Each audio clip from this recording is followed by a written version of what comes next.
What's up, everyone? This is ACDC's TNT. We are continuing this, I guess now, murder mystery.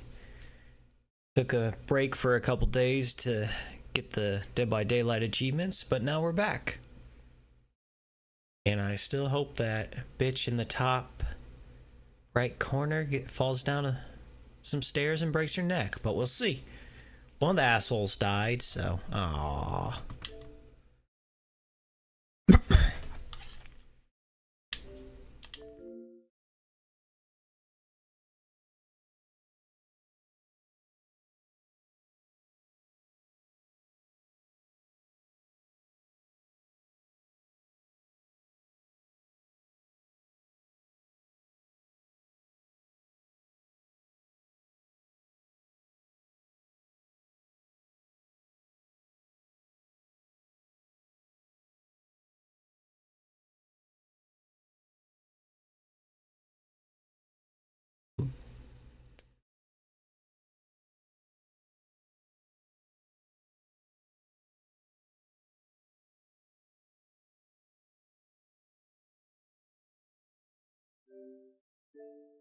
Okay, I don't know why it's doing this.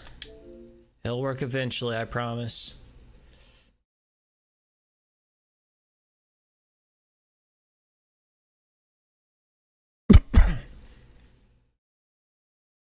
Last time I worked on the third try.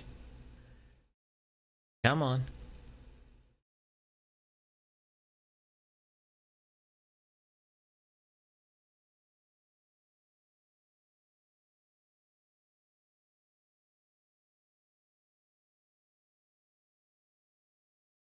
There we go.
What was I doing?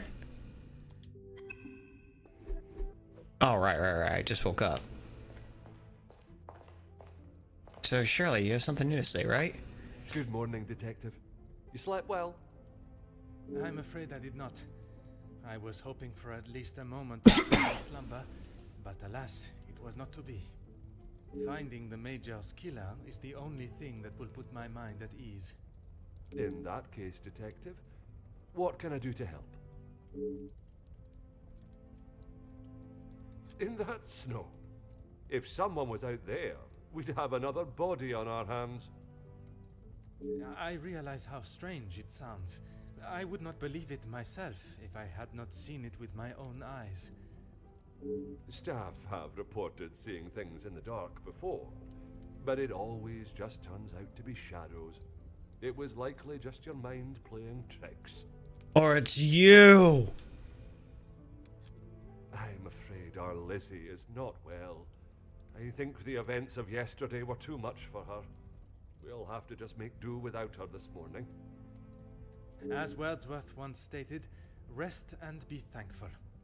Perhaps a chance of peace and relaxation will work wonders. She is currently eating breakfast alone in the dining room. It's how she prefers it. But if you wish to speak with her now...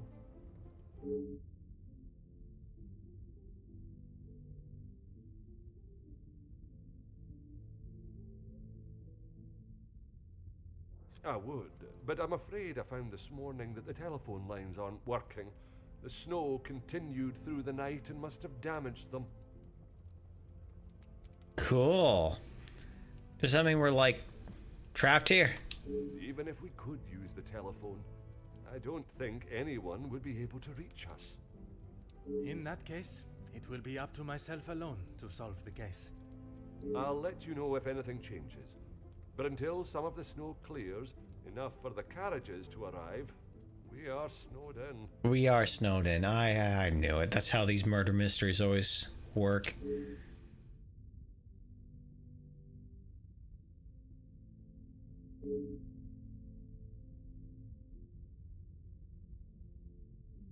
Taken care of. Master Dramir and his brother, after sobering up, helped me move him into the cellar. Best place for the time being.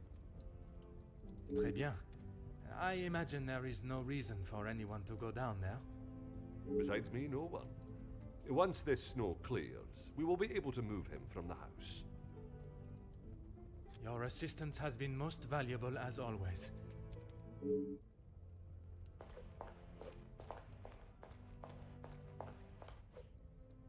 No, for a second, it looked like you were wearing pants. I hope you were comfortable last night. Comfortable? Yeah, sure. Bonjour, mademoiselle. The room was more than pleasant, merci. I'm afraid my mind was not in a state to enjoy it to its full potential, though. I can't imagine any of us slept soundly last night. Hopefully, guilt will be weighing heavily on someone's shoulders this morning. I'm sorry if I was not much help last night, Detective. On the contrary, your inside knowledge of the guests was of great help to my investigation. But there are many more questions that require answers. His position? You mean about him living here? Oui, even in a house this size, you must see a lot of each other. I enjoyed having him here. When I was away with Gideon, it was comforting to know Maman was not alone. Although his work with Mr. Da Silva has kept him away from the house of late. What can you tell me about their relationship, working or otherwise? There is not much to tell, only that there is no love lost between them. He was always quite private about his work. I know that he was helping Mr. Da Silva with some safety matters. I found a check addressed to the Major from Monsieur Da Silva. It noted security consulting. Ah, that's right, security. With his military training, he helped Mr. Da Silva prepare for any trouble with the strikes. A development? Oh, Detective, I knew I could count on you. It may not be the news you had wished for, though. Another letter has been found. Addressed to me? I don't know how much more I can take of this. Pardonnez-moi, mademoiselle. Although it has been written in the same manner, using similar phraseology, it was not sent for your eyes, rather the Major's. Or at least that is how it seems. I'm sorry, Detective, I don't understand. It is addressed to him or not? I found it in the Major's study yesterday while conducting my preliminary search. Whether he is the author of the letter or the recipient, I am still yet to discover. Heavens no, he could not do that. You did not hesitate for a moment. Why would he do such a thing? And then to send a letter to himself? It just doesn't make sense. Merci for your time, mademoiselle. You are to a detective what an umbrella is to a traveler on a wet day. Useful? Exactement.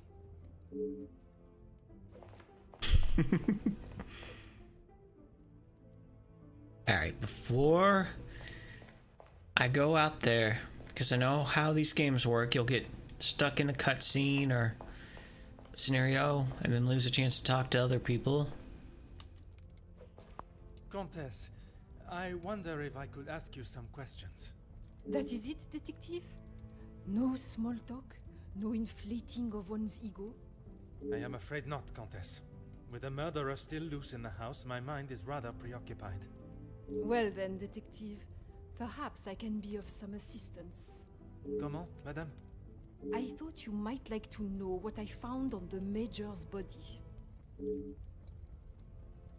That certainly piqued your interest. A man has been murdered, and you find it acceptable to fool around and joke. Oh, please, detective. Do you really think so little of me? Archibald asked for my assistance.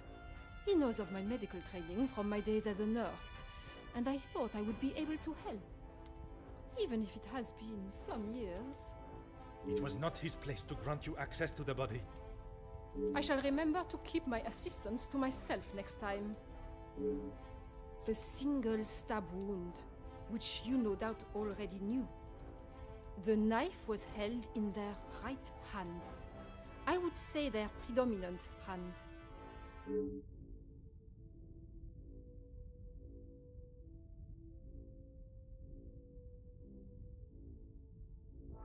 Judging by the depth of the wound, I would say there was no great force put into the strike. More a sign of defense than attack. If I had to say what weapon was used, a small sharp knife or dagger. I understand it may be difficult for one to keep such information to yourself, but I ask you to try. Your involvement has already tainted my investigation. You are welcome, detective.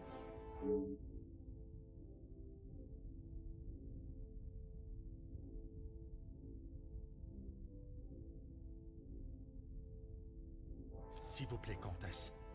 Keep this information to yourself. Bonjour, Monsieur Damir. Detective Poirot, how are you? The truth, Monsieur. With each step towards uncovering the blackmailer, I am thrown 2 steps back as to the identity of the Major's killer.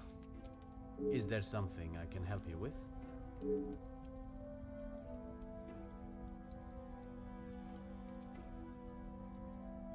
Archibald came to me and asked for my help in the matter. My brother and I dealt with it. Merci for your help. It is a job that only the professionals should have to undertake.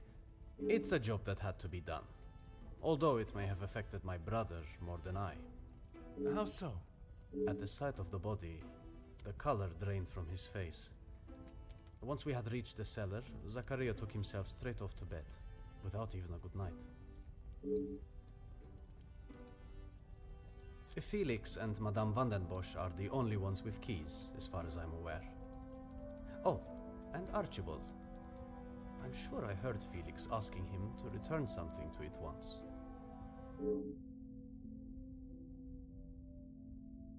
I have not seen him since last night. I'm sure he will have been fine after a good night's sleep. He does not need his younger brother checking in on him. Perhaps that is exactly what he requires. I'm not sure what he told you yesterday, Detective, but he's a big boy. He can look after himself. I worry that may not be the case, Monsieur. His time in the war came up in conversation more than once during our conversations. He's still talking about it? I thought talking to the doctor would have stopped all of that. Merci, Monsieur.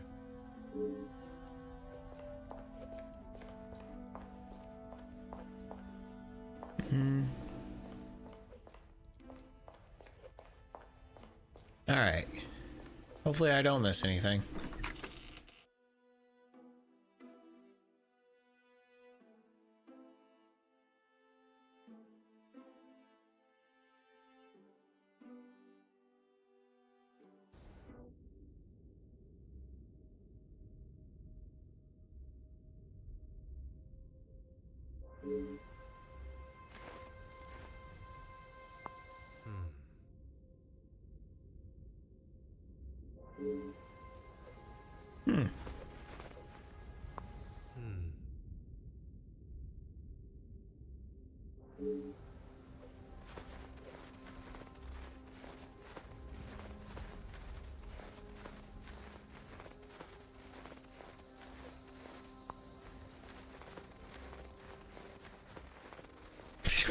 This is not me doing. He's stuck. He's stuck. God damn it.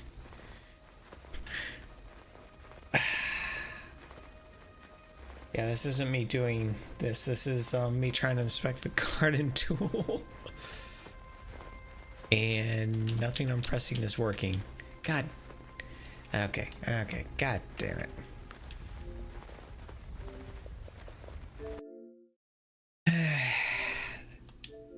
Well, this game works most of the time.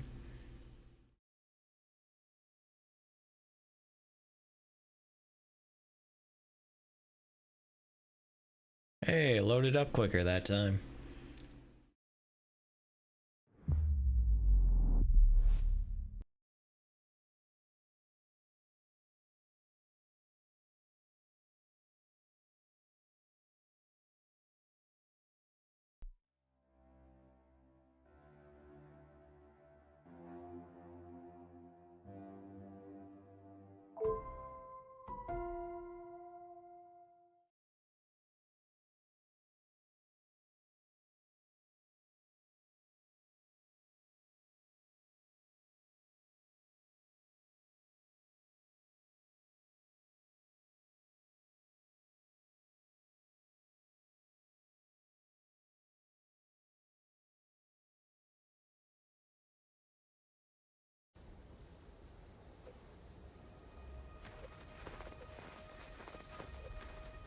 Alright, come on, work this time.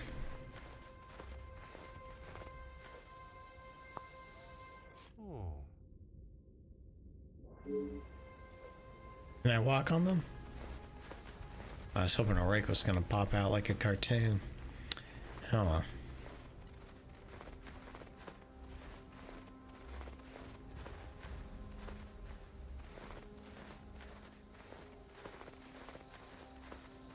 I was about to say, why am I not making a path like last night? But I am. It's just so faint you can't see it very well.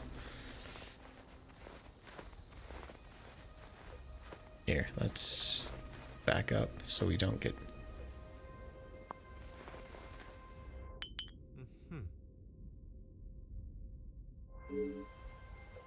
Okay.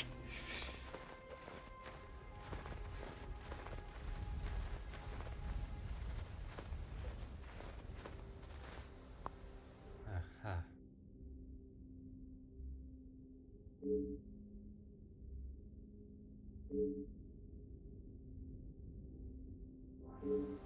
Oh, what? I'm assuming there wasn't more to inspect.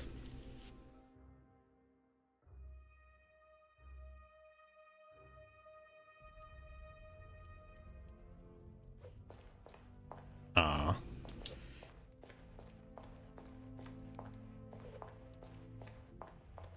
You know what? Nah, I'm not going there. I'm gonna do what I want to do.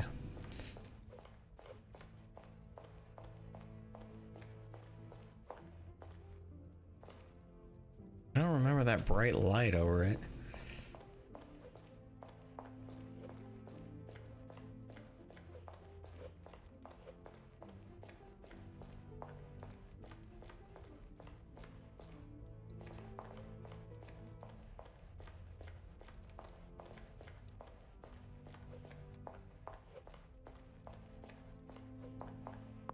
Ah.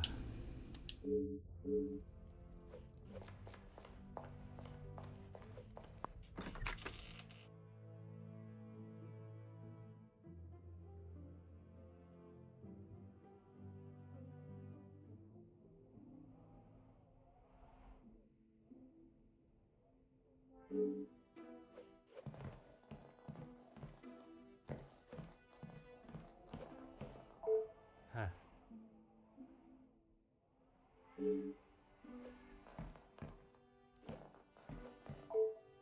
Oh.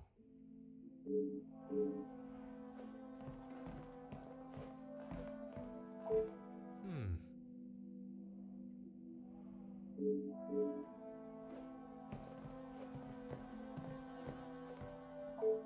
Ah. Is he just gonna repeat the same thing over and over again? Yep. Seems like it.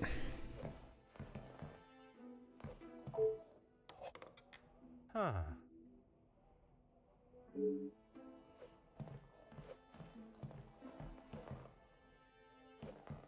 Oh, she's right there. Yeah, I'll talk to her a second.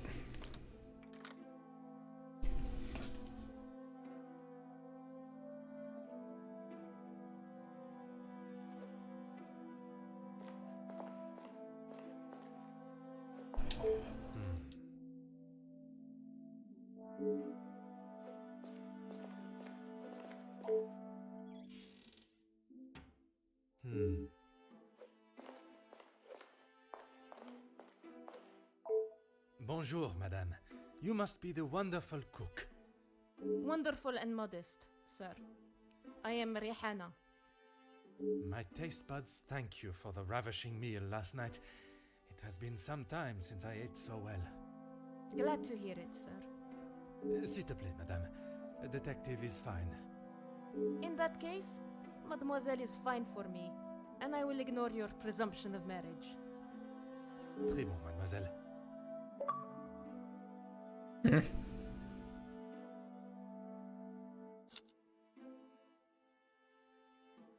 I did. Monsieur Archie told me what had happened. Bruises can swell fast, so I took him some ice to bring it down.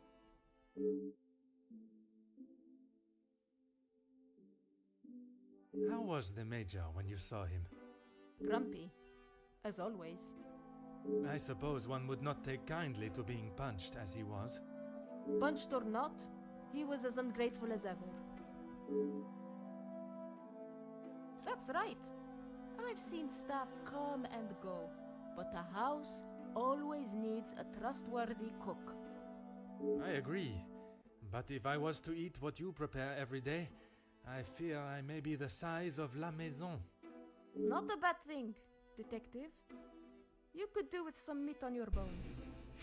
Well, with the snow still not clearing, we may be stuck here for the weekend. Perhaps I should look to adjust my pantalon buttons. I shall not keep you any longer. Merci, mademoiselle.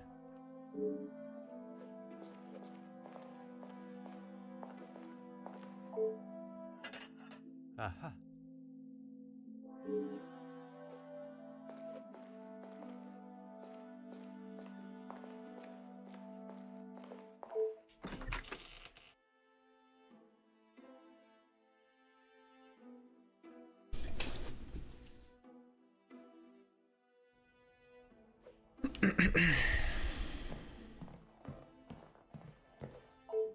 Bonjour, madame. May I offer my condolences for your loss? Thank you, Detective, but they are not necessary. What can I do for you? I was hoping you would be prepared to answer some questions. If I must. I'm sure you're aware he was not the easiest man to get along with. His hot temper made him a number of foes.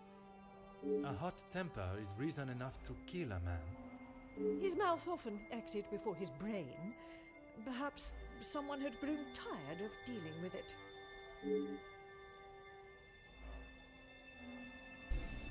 Seeing as I heard Mr. Becker's in what I would describe as an unnecessarily loud exchange of words yesterday, he would be my first suspect. You heard them yourself. How could I not? The volume they were shouting at, I could hear them from the study in my room.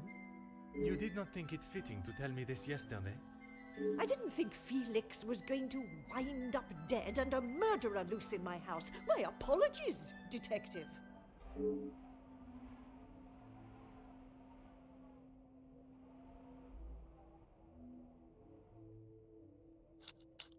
I assume you are talking about the supposed blackmail letter. Oui, madame. You know of it? It arrived shortly after the first. Rather coincidental, if you ask me. I'm not sure I understand what you're trying to say, madame. He no doubt had secrets hidden away. But do you honestly think Felix had anything of value to his name worth threatening him for? Perhaps you should enlighten me. Well, he was here, living in my house, eating my food, prepared by my staff. Does that answer your question, Detective? I wouldn't put it past him to have written it himself, in the hopes of getting some sympathy from me. And the other letters? He probably wrote those too. If Angeline paid the first, that would have given him the money to pay the second letter. He is the White Knight, saves the day, and expects to live here happily ever after.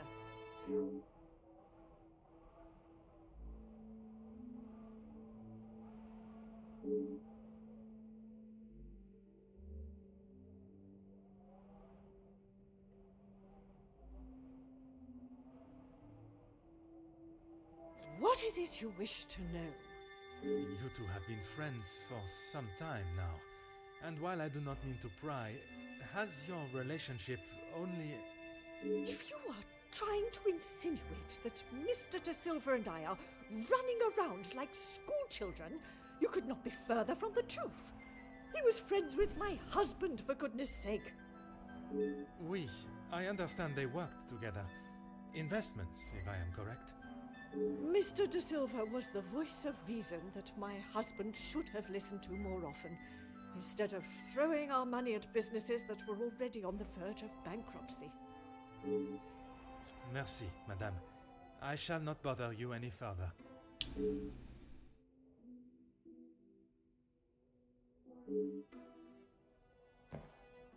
First, let's see if there's any food we gotta inspect. You never know. No? Okay.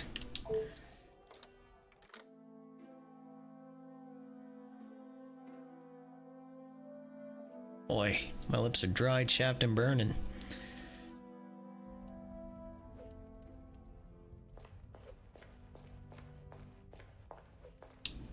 Is there something I can help you with, detective? I shall not keep...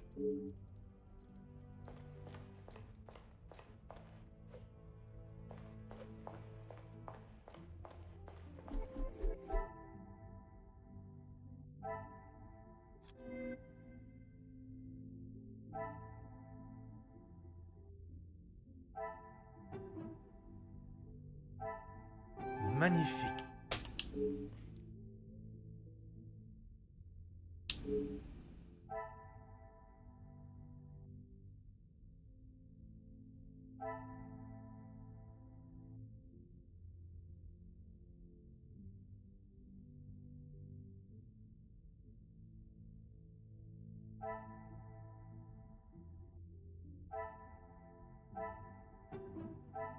Is there something I am...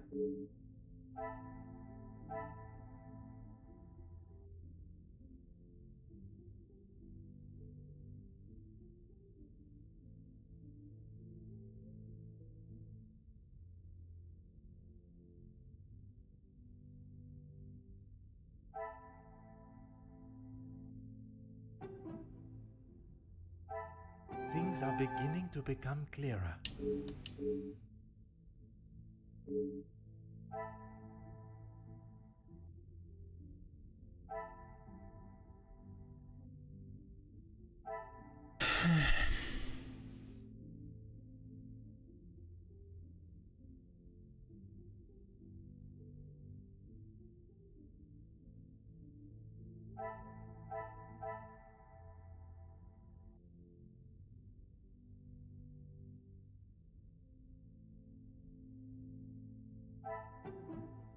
I must act on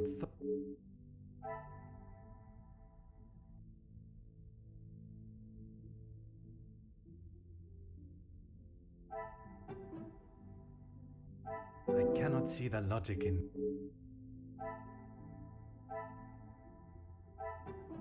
Order and method.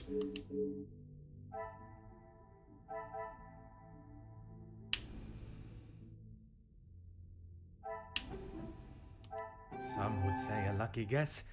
I would say a moment of genius.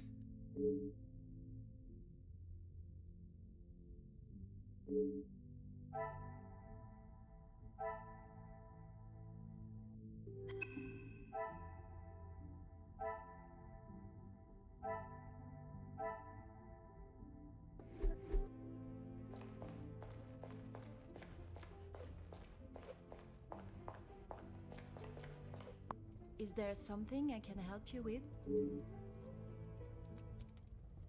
You have got the wrong end of the stick, detective. Maman has snapped at him recently, but it was nothing more than that.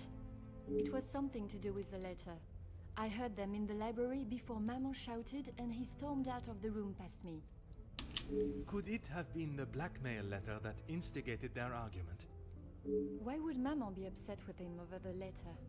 Madame is of a very different opinion from yourself regarding his connection with the letters.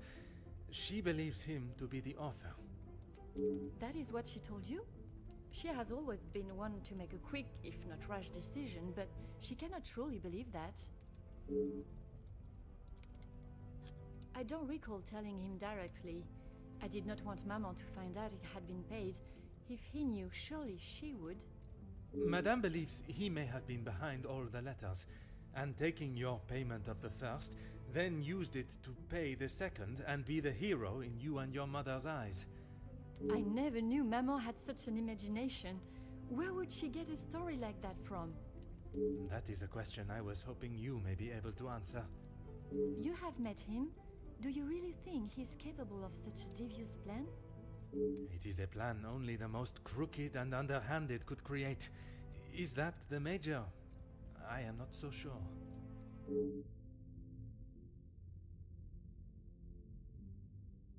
I shall not keep you any longer. Merci, mademoiselle.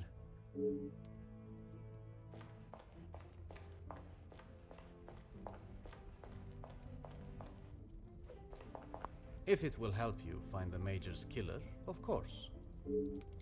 When he returned from the war, he was a different man. Everything became about what he had seen. I cannot speak from experience, but I can only imagine the horrors he must have witnessed. The first weeks he would wake in the night, screaming. I found him one night, cowering behind the desk in the study. When I tried to help him out from beneath it, well, it was the first time I had ever feared for my life. That is not why you two are no longer close? And not at all, Detective.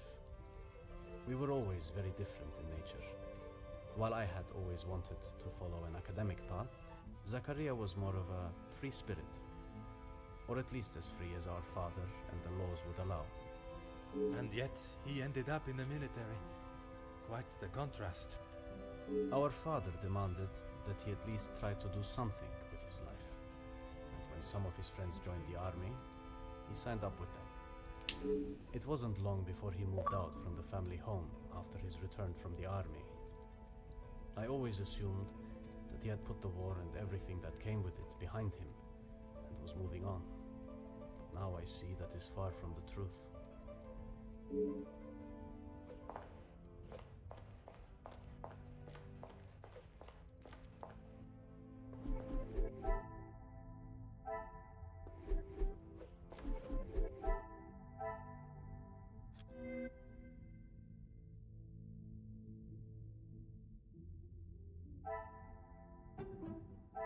This will not get me any closer.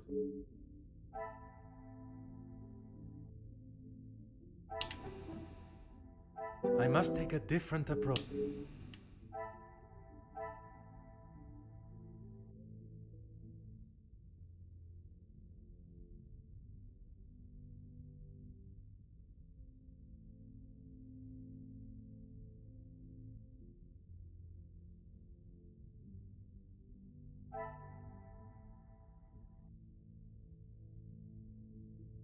Ah.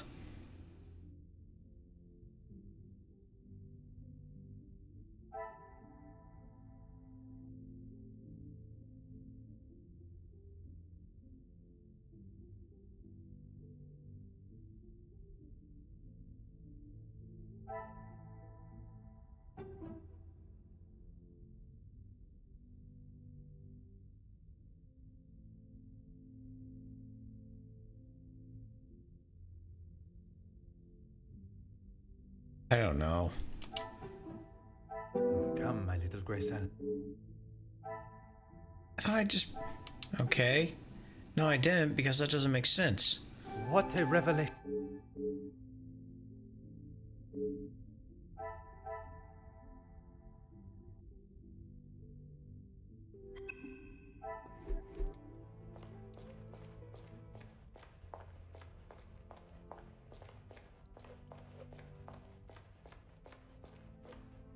Is there something I'm afraid it had been that way for some time. Maman is not forthcoming with her emotions, as I'm sure you are aware. But I could tell she had not been happy with their arrangement for the last few months. What gave you that impression? There was not one particular thing that she expressed, it was just the way she spoke to him and of him when he wasn't present. I shall not keep you any longer.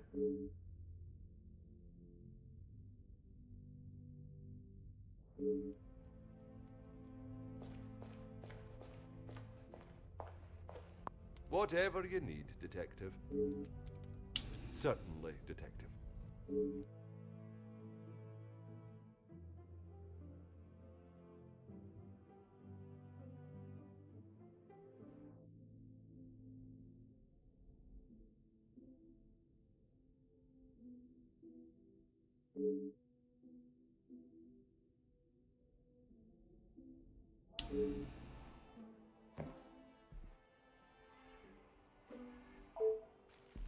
Huh.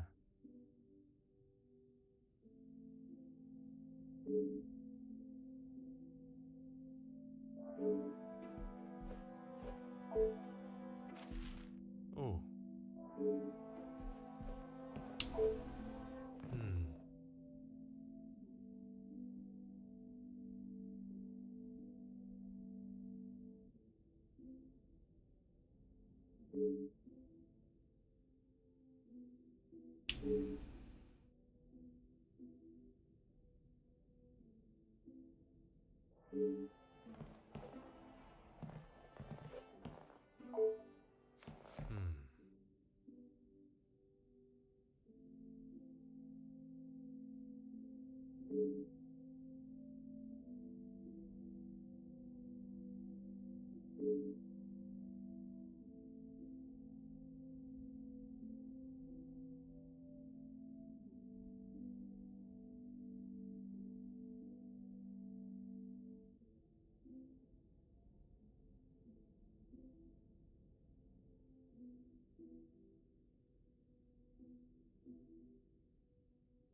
Oh, excuse me.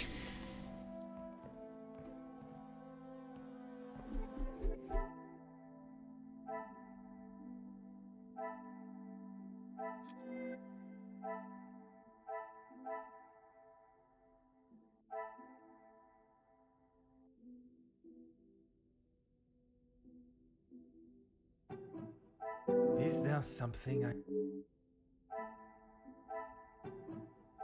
cannot see the logic in. Oh, empty envelopes.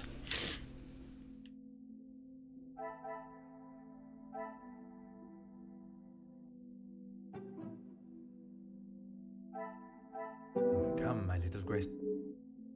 All right, all right. I should not be surprised, but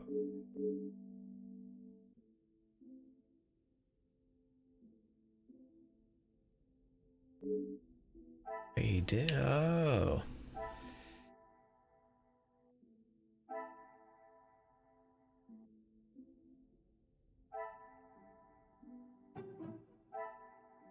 I must act on thought, order, and method.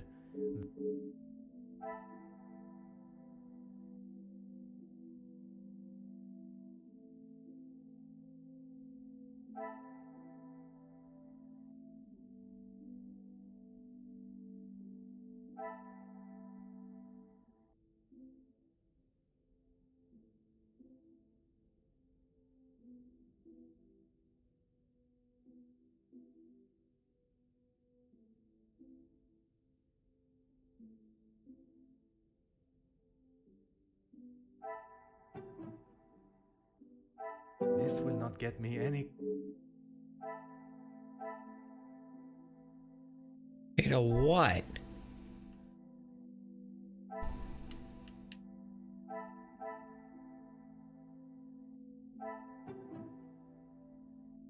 Another success.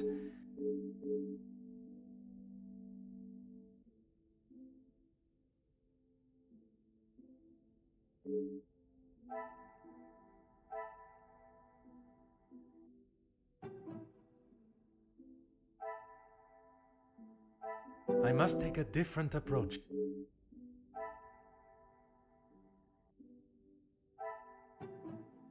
I cannot see the logic in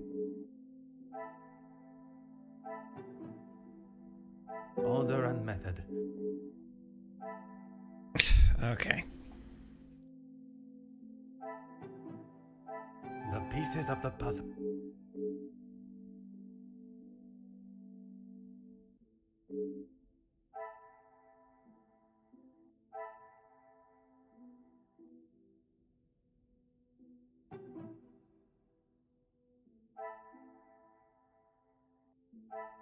I must act on... Come, my little Grace. Things are beginning to be...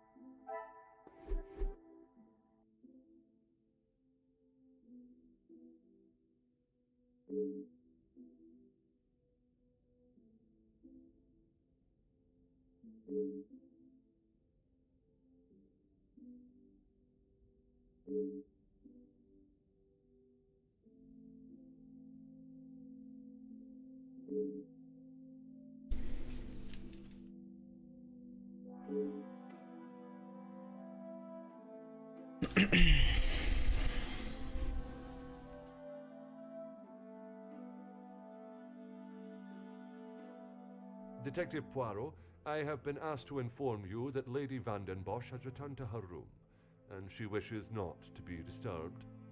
Merci. Madame certainly has mastered the art of subtlety. They may not be the exact words she used, but I'm sure you can imagine. Excuse me, I have some further duties to attend to in the pantry.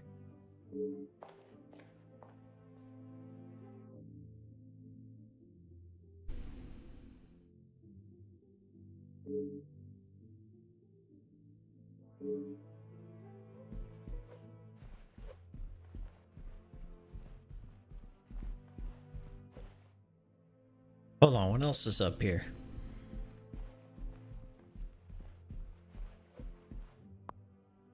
Huh.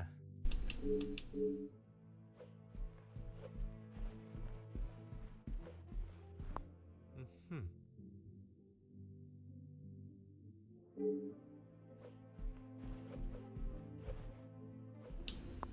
Aha.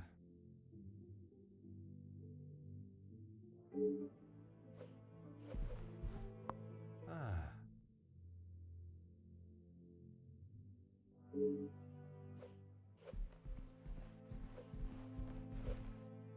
Aha.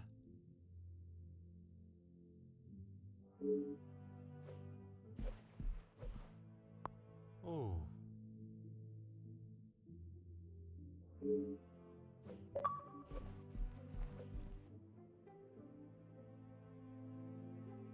Cassandra's bedroom. She just said she didn't want to be disturbed. But I can already go in there. Cool.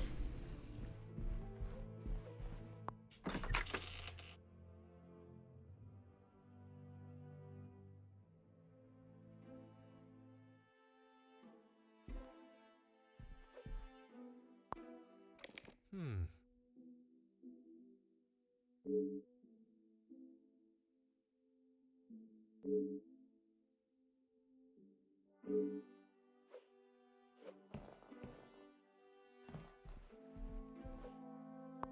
Ah.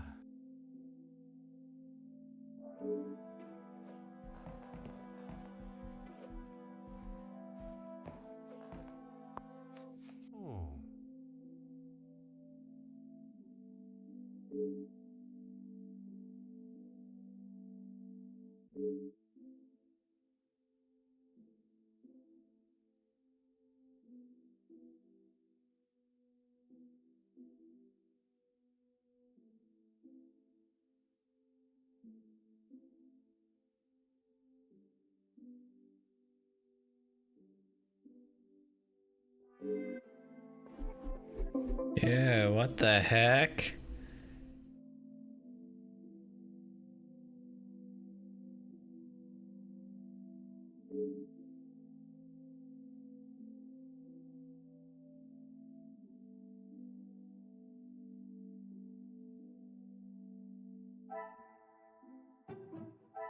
This will not get me any.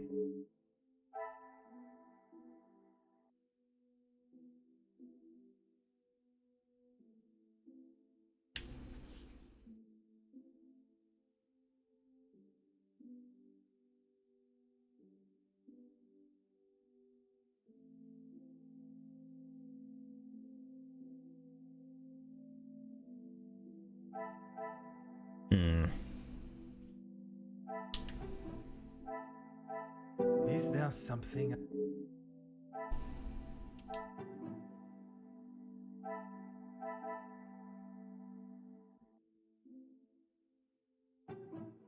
I must take a different approach.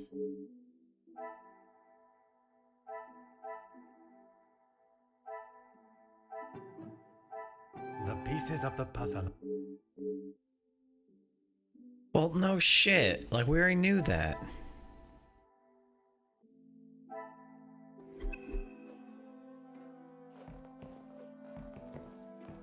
That was stupid. Just confirmed what we already knew.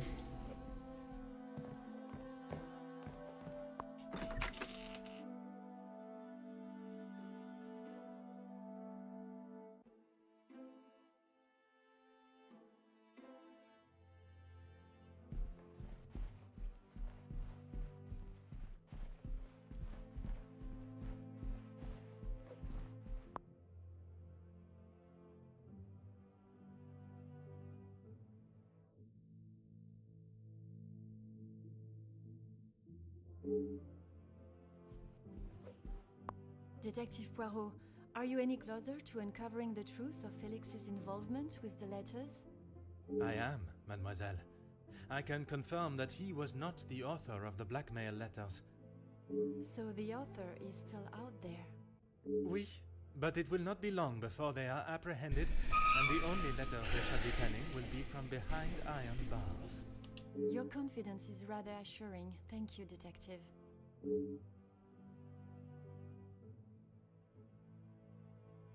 I'm sorry, Detective. I did not intend to leave your mind so full of thoughts. No apology is required. It actually made me question my whole chain of thinking. What if there had been a collusion between them, and the Major's murder was planned, organized, and orchestrated to make the investigation seem almost impossible? Oh my, Detective, that is quite a theory. Every guest has a motive. You confirmed that with the mention of Mademoiselle Conrad and the Major's fight. Supplying one another with a rock-solid alibi would surely throw off any detective. But not you. Correct, mademoiselle. It would take much more to stamp Detective Poirot. I haven't seen that book in so long. Yes, it was a gift for my 10th birthday. I have read it from cover to cover countless times. He left such a lovely inscription too. It sounds as though there is a side to the Major I did not get to see. Was it common for him to bring you gifts? Not common, but if he had been away for some time, he would bring me a small memento from his travels. He hasn't done that in some time, though. There were. I'm afraid they may have gathered some dust being in the storage room for so long. I kept them in hope of giving them to my child when the time comes. It sounds as though he had always cared about you. His presence at the house was comforting for us both after Father died, even if sometimes he was a little too overprotective. That's right. Ever since I can remember, Felix has been around. It seems as though she has a number of support networks. The Major, her friendship with the Countess, not forgetting Monsieur da Silva. Maman has many friends. I know how she may seem to most, but once you break the hard shell... There is a further shell waiting to be broken. Oh, very good, detective. Forgive me, mademoiselle. I only jest. It's quite all right. You are not the only one that feels a razor tongue. She's grateful you are here, especially now, whether she shows it or not.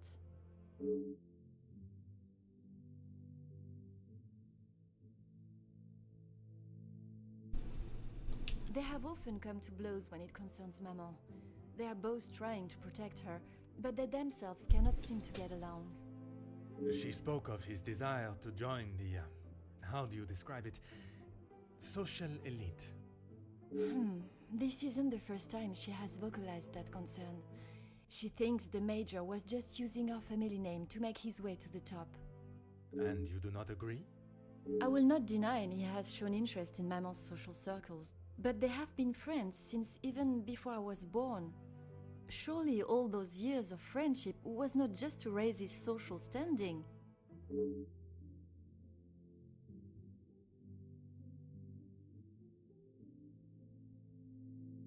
How do you mean, detective? I imagine a house of this size is rather costly, keeping it in the immaculate condition it is in. Maman looks after the financial side of the house, but I think she has had to ask him more than once for a contribution of sorts. It is not for me to get involved. I shall not keep you any longer. Merci, mademoiselle.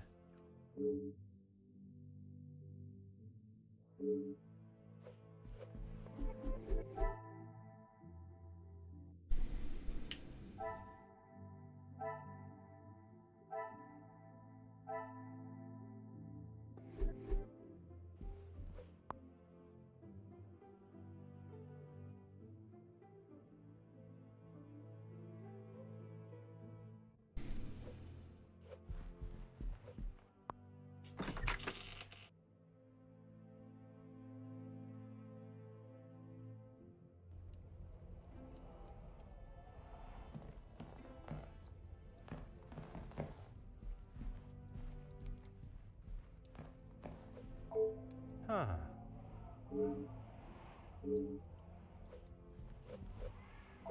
Aha.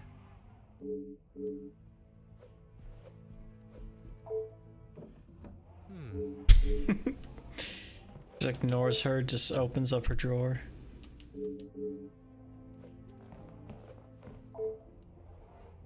Aha.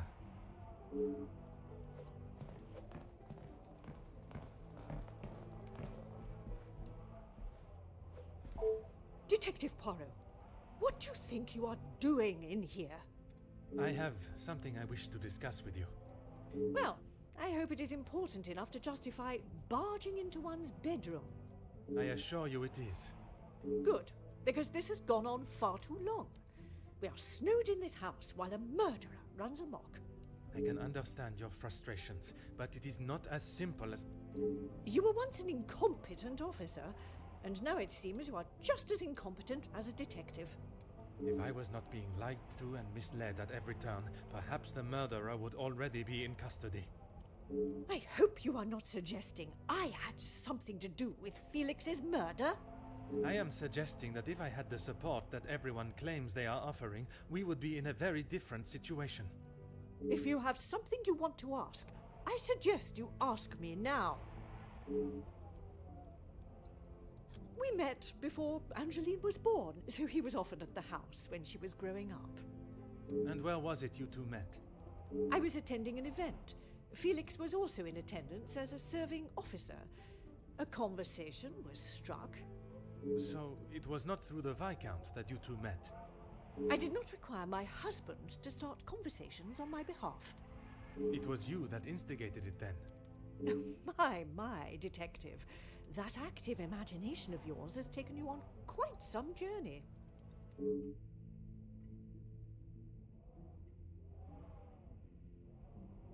Edwin spent much of his time away on business before Angeline was born. Felix was a welcome distraction from the loneliness of the house. You were alone in the house. The staff continued their duties, of course, but trying to get any sort of sophisticated or cultured conversation from them was like drawing blood from a stone. And when Angeline was born? Edwin remained at home. It was his duty as a father. And the Major? He had his own business and life to tend to, but we remained in touch via letter. Around the time of Edwin's passing, Felix had relocated to the area.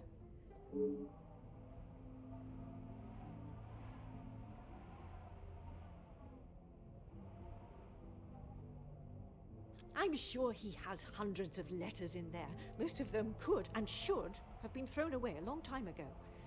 You are going to have to be more specific. I refer to the letter addressed to you, the one of a romantic nature. Romantic nature? Oh, please, Detective. Felix did not have a romantic bone in his body. He made his intentions quite clear in the letter. I must admit I myself was surprised. You really do have quite the active imagination, Detective. If that is how you wish to interpret it, so be it. But I can assure you, the Major did not think of me that way, and certainly did not include it in a letter. I think that is all for now. Merci, madame.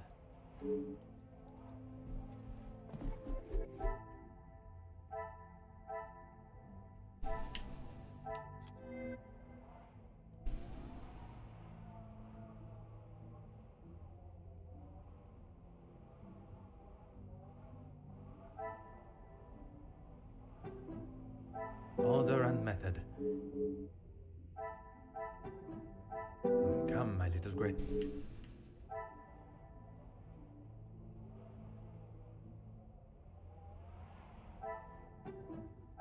Another success.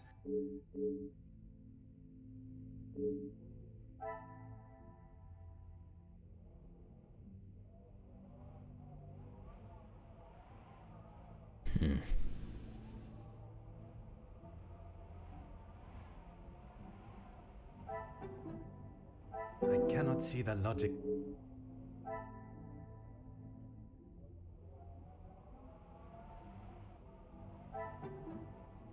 I must act on thought.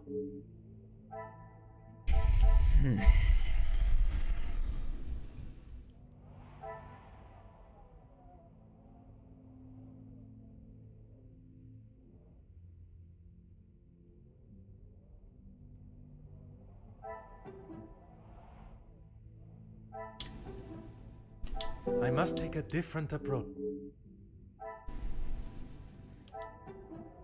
Okay, yeah, perfect sense.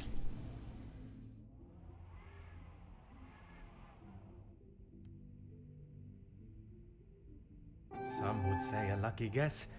I would say a moment of genius.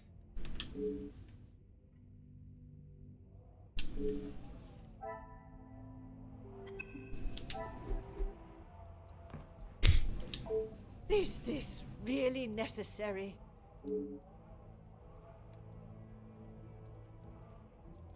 may have stayed in my home, but Felix was a grown man, Detective. What he kept, hidden or otherwise, has nothing to do with me. But it does not surprise you that he had such a photograph? We have been friends, and he has been there for Angeline for many years, but you find it strange that he keeps a reminder of us? Perhaps that says more about you, Detective. What I do find strange is that if he did hold a flame for you, why he would never express it. If he did, it was not reciprocated.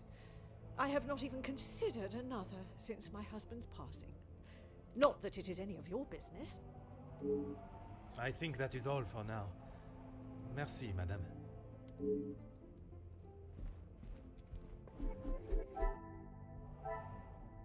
Boy.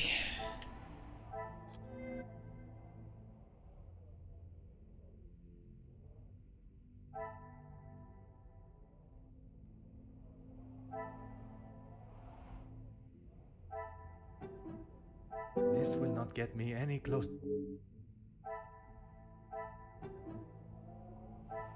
I should not be surprised.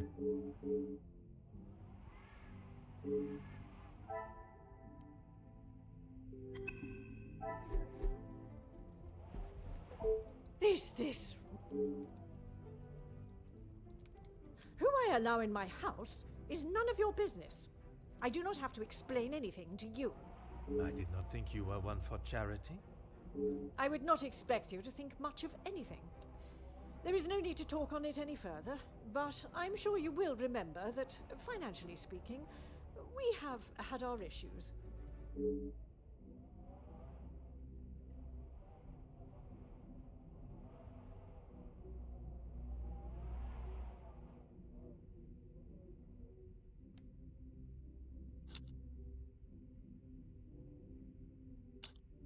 Need I repeat myself, detective? Men and women can remain friends without you.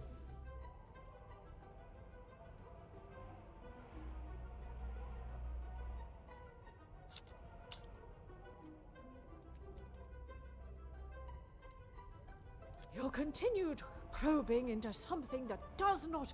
There is nothing I can tell you that will magically present... I have...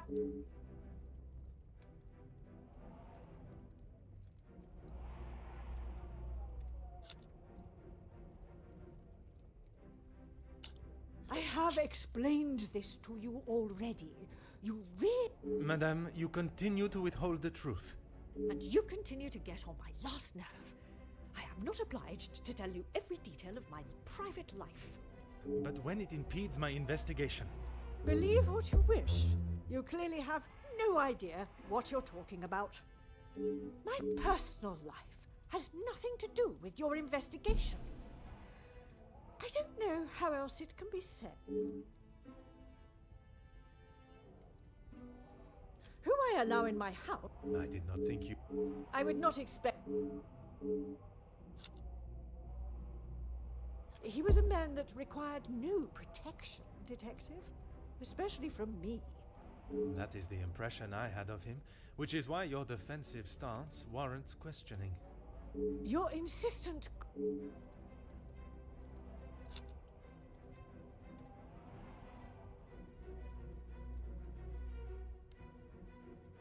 How many times do I have to tell you? There was no romantic feelings between us. I have grown weary of this conversation, Poirot. There is nothing...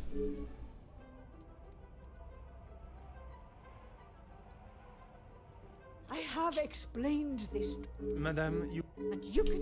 But when it... Believe what you will... Okay. Let's try this again. I did not think... I would... He was a man... That is... How many...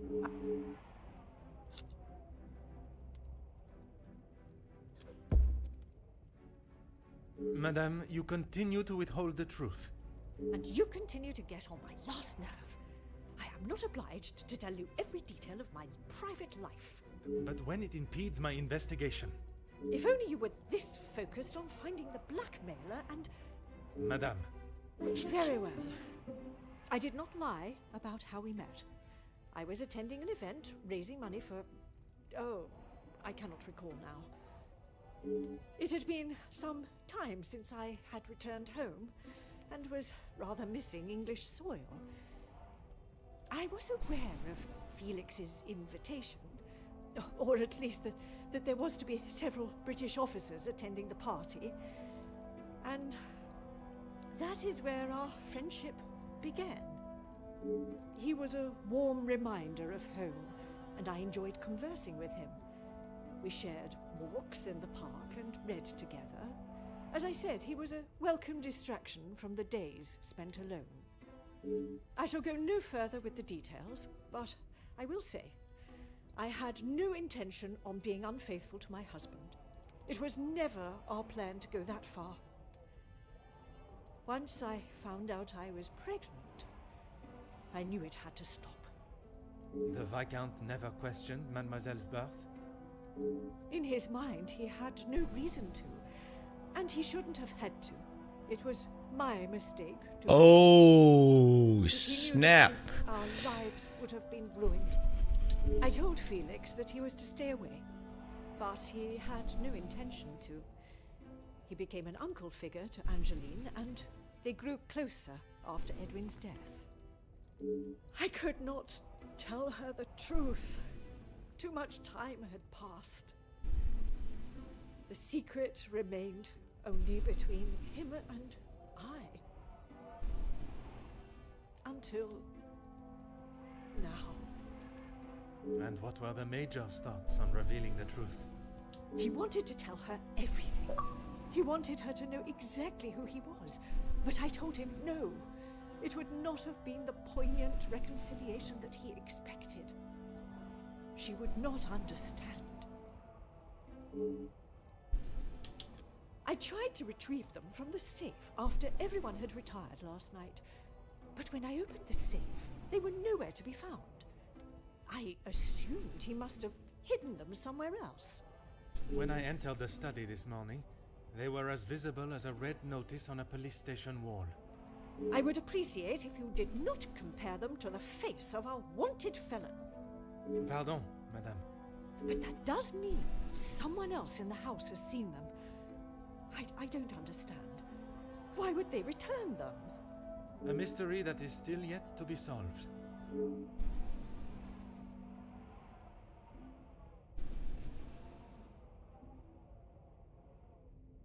It must be. But I have told no one. And the Major? Felix promised me he wouldn't tell a soul, and I believed him. But even if he wanted to.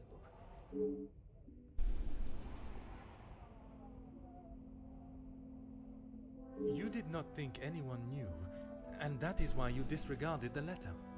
If you bow to these criminals, they will only try to claw more from you. I think that is all for now.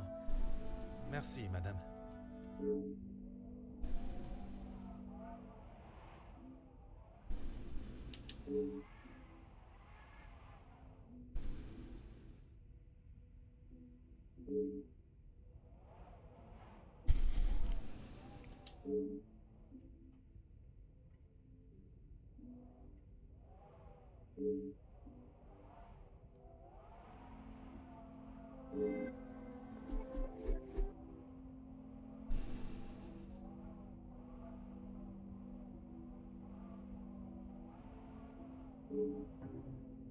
Dang.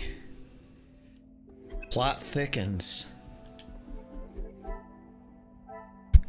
Now I will go tell Angela.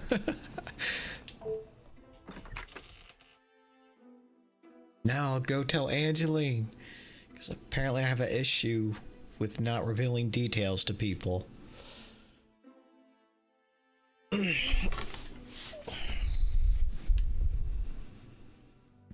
What do you want? Detective Poirot, how is your investigation coming? Monsieur Starling, I must admit, I have learned much more than I was expecting to. You'll be wrapping the case up soon, then? One has never finished learning, monsieur. And in this case, I shall need to continue if I am to find the Major's killer. It might help to vocalize your thinking. I'm all ears. And you're also the killer. It's always the butler.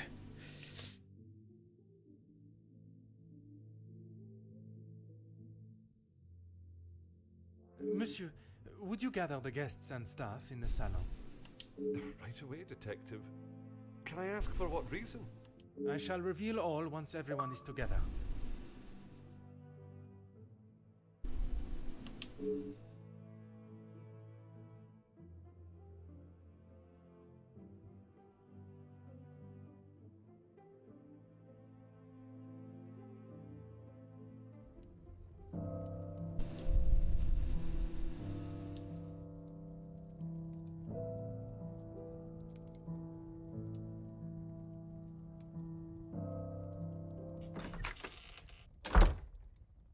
Detective, what is the meaning of all this? Madame, I ask that you all lend me your ears for only a few moments. What I have to say is of great significance to everyone. You are all invited here to celebrate the engagement of Mademoiselle Angeline van den Bosch and Monsieur Gédéon Demire, the coming together of two prevalent families. But the celebrations were short-lived, as Major Felix Egan was found dead in his study by a young servant of the house. It then became my responsibility and obligation as a detective to uncover the truth behind his demise. My initial examination of his study exposed a number of things I did not expect to find. Things I have no desire to divulge at this time, but what I can say is this. It was no simple murder. A letter demanding ransom for a continued silence confirmed this.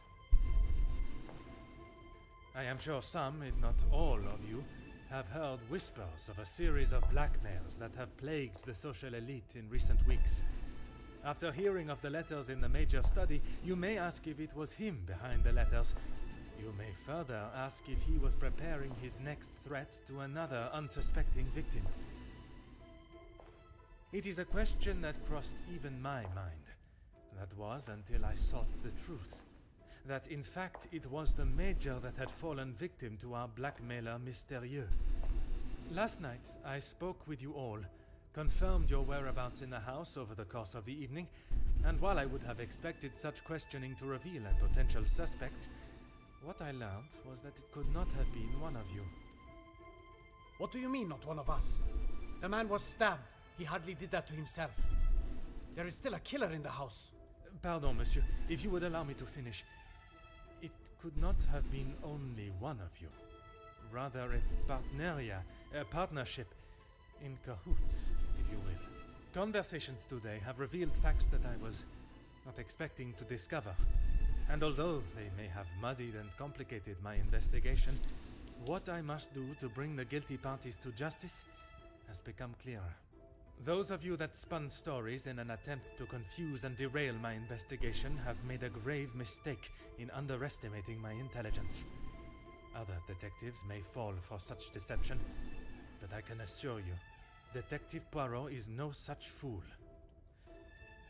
My investigation is far from over, and swift justice shall be dealt to those that have committed such appalling acts and have continued to mislead and lie to protect themselves.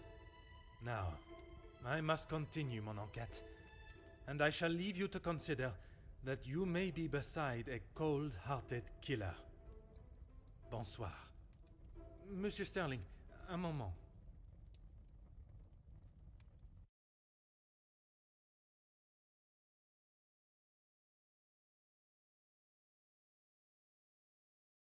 Quite the speech, detective. Merci, but it was not made to entertain. More to warn the guilty parties that I am hot on their heels, no matter how clever they believe themselves to be. Well, if there is anything I can do.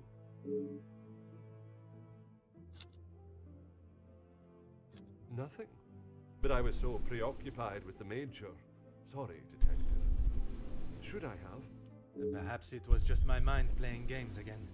Maybe one of the guests got lost and wandered in.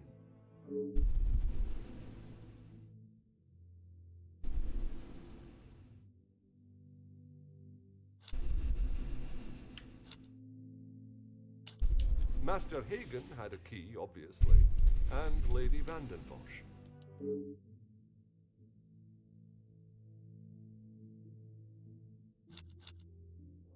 I should have said this morning. I'm sorry.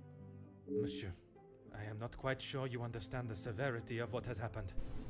I am well aware, detective. I just thought she would be able to help. Would you allow a man with a smoking gun to remove his bullet from a victim's chest? I suppose not.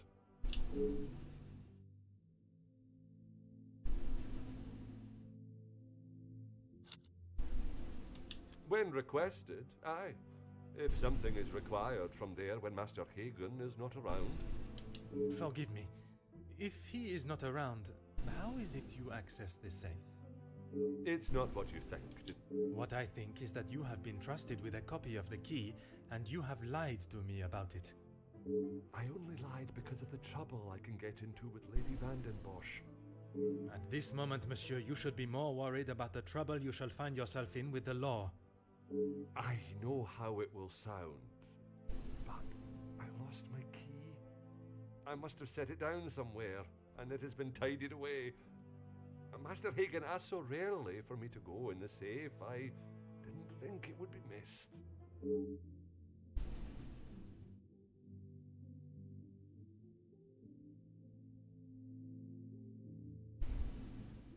Is that really necessary?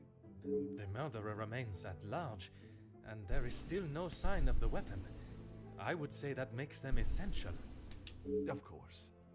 I still just cannot imagine any of them being guilty of his murder. It may be hard to imagine, but it is the truth. I would like to begin my searches now. Since it is closest, I will start with the west wing.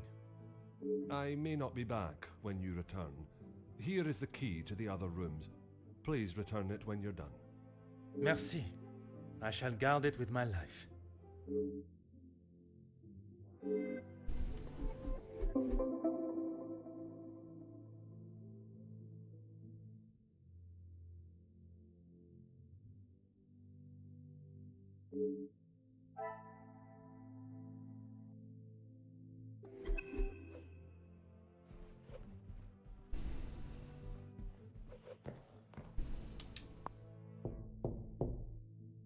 Entrez.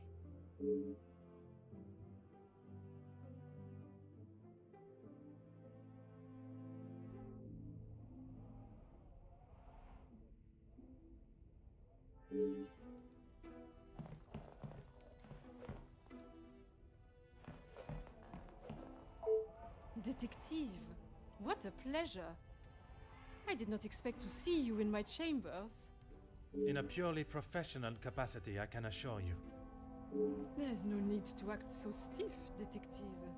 Madame, after the revelation of your actions last night, I'm afraid my sense of humor is all but gone.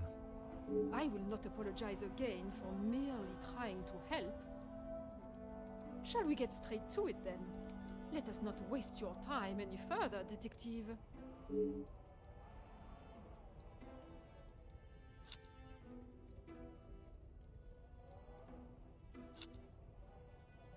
We wouldn't be doing a very good job if I could only help one girl. I in fact found work for one of them as a maid in Monsieur da Silva's house recently. She has fitted into Monsieur's home well. What is better, Detective? That she remained in an abusive house, or she is able to rebuild her life with an honest wage in a prosperous house? When put like that, is she happy in her position? The happiest she has been in years. I check in with them all as often as possible. And if there was a problem, I would know.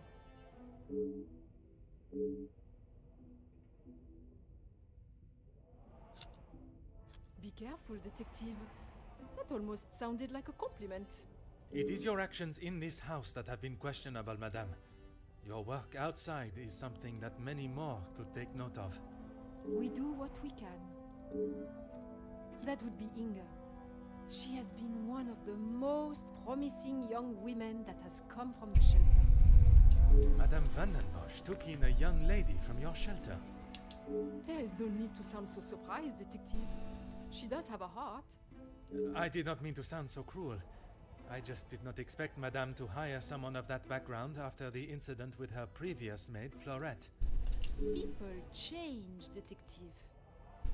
You should not judge someone on their past actions. Believe me, Countess, I know that only too well. Merci.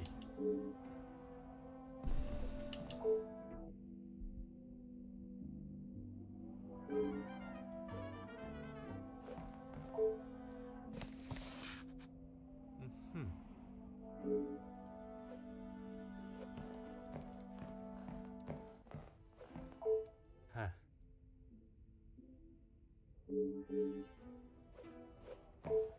Ah.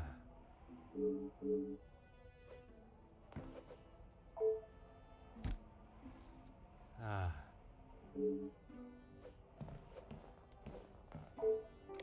Oh.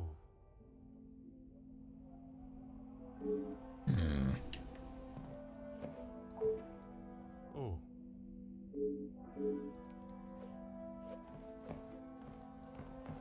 Well, hold on, what's in the mirror? What the heck?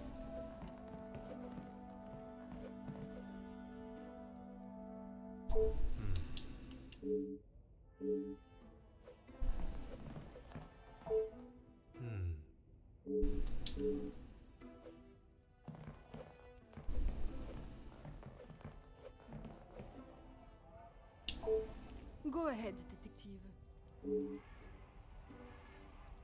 A compliment and now an apology. Well, detective, you certainly have changed your tune. There was something I was still unsure of. You mentioned that your training was some years ago. From my days as a nurse, oui. If that is so, why would you have brought several pieces of equipment usually found in a physician's bag? One must always be prepared, detective. Prepared? At an engagement celebration?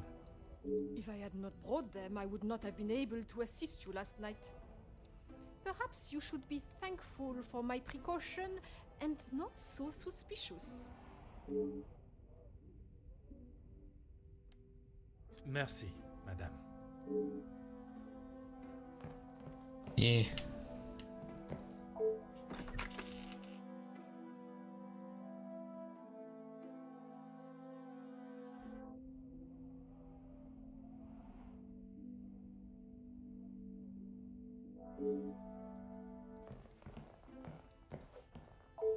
Detective, what can I do for you? Mademoiselle, I am sure you understand my reasoning for such intrusion. If it's going to clear my name, be my guest. If you wouldn't mind answering some questions, it can hopefully be cleared faster. Like I said, he's not the man he wants everyone to think he is. Oui, but how is it you came to that conclusion? You don't really want me to recount every conversation I've had with him, do you? There is one particular I had in mind. An argument would imply it was a two-way conversation. And that is not how it was? Here it is. I've been helping Angeline get exposure, her marriage to Gideon is big news, and his work is really paving the way for others. I saw the chance to get their names out there, and he didn't like it. What was there not to like? Your guess is as good as mine, Detective. But if I had to, I'd say he was jealous it wasn't his name at the top of the article. And his reason to storm off? Oh, you know about that. Let's just say I didn't accept his pathetic attempt to get me to stop the story. If you're gonna try and pay someone off, at least make it worth their while.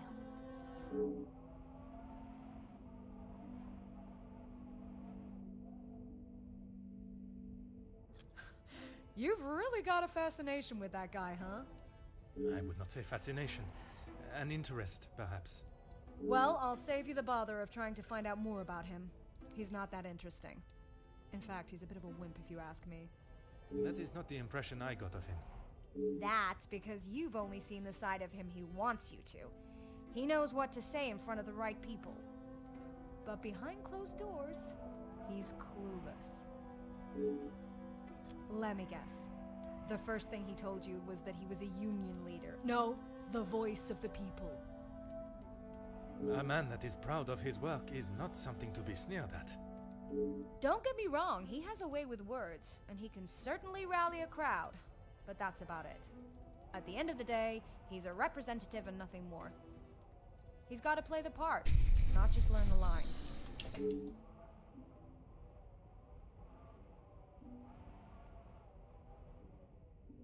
Merci, mademoiselle. I shall leave you to relax.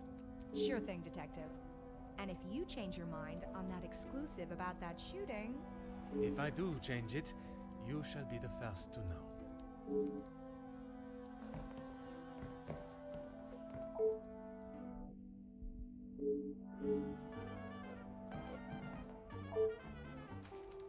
Oh.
Go right ahead, Detective.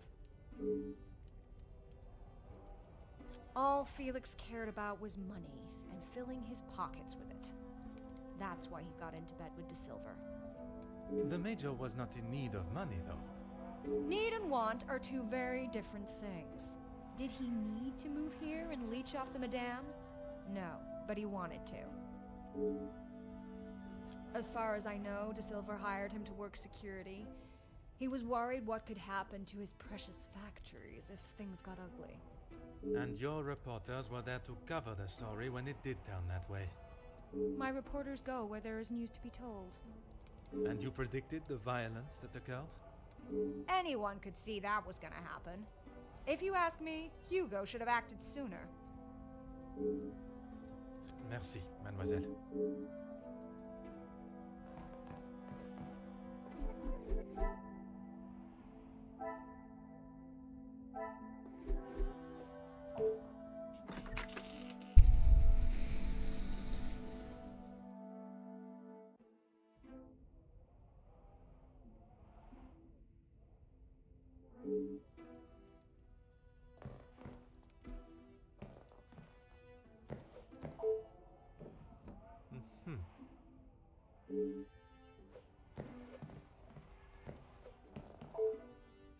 Huh.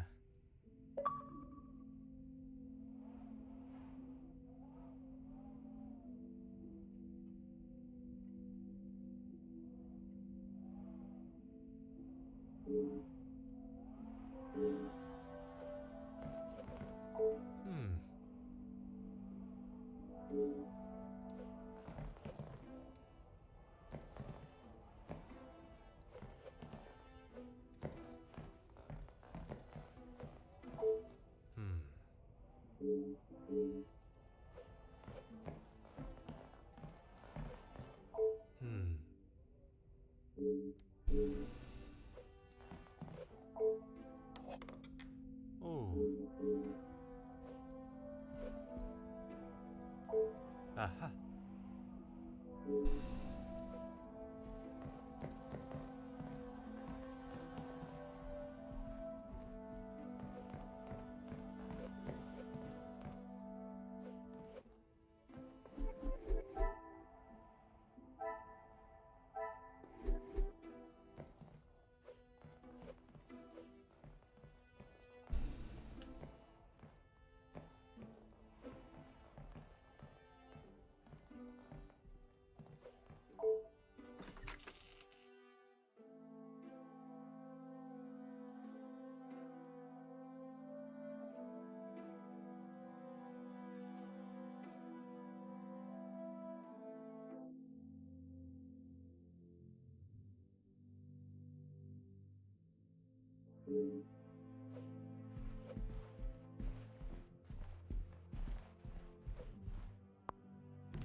I don't know why they consider this the first floor. Is the floor over there the basement or something? Mademoiselle, we meet again. Bonjour, Monsieur Poirot. Pardon, Détective Poirot. Just a detective is quite all right. Bon, can I help you with something? I was taking him a plate of food, but he didn't answer to my knocking. You then entered the study. I did. He wasn't moving. He just lay there. I did not mean to upset you again. Seeing him there would be troubling for anyone, and I'm sure it is not a memory you wish to relive.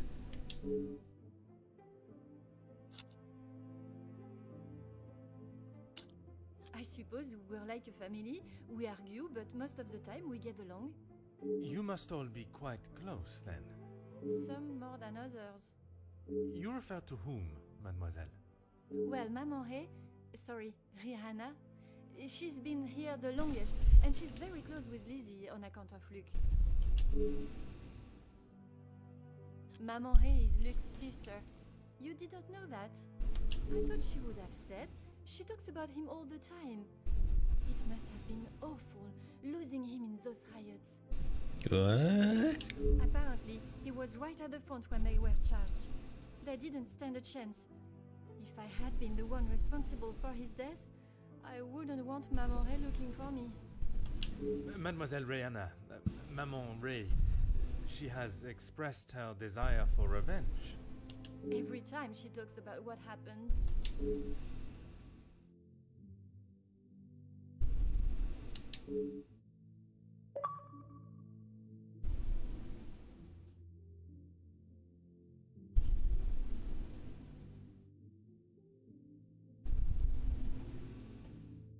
I guess you wouldn't know anything about life on the streets.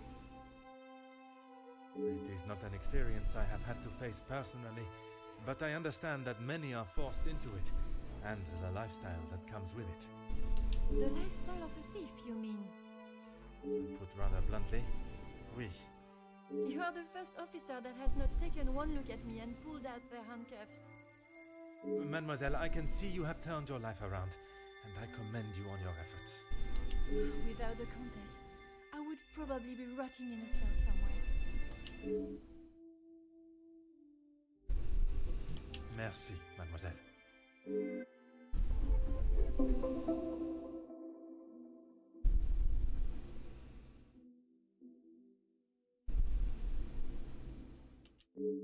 I'm not sure. I told you she was a thief.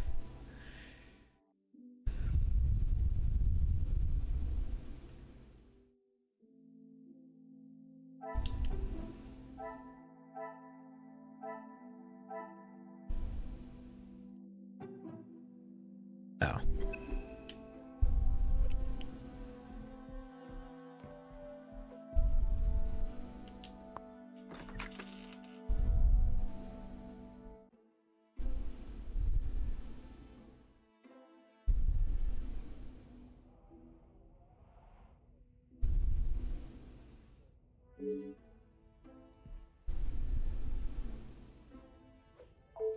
Monsieur Demir, I hope you are feeling better today.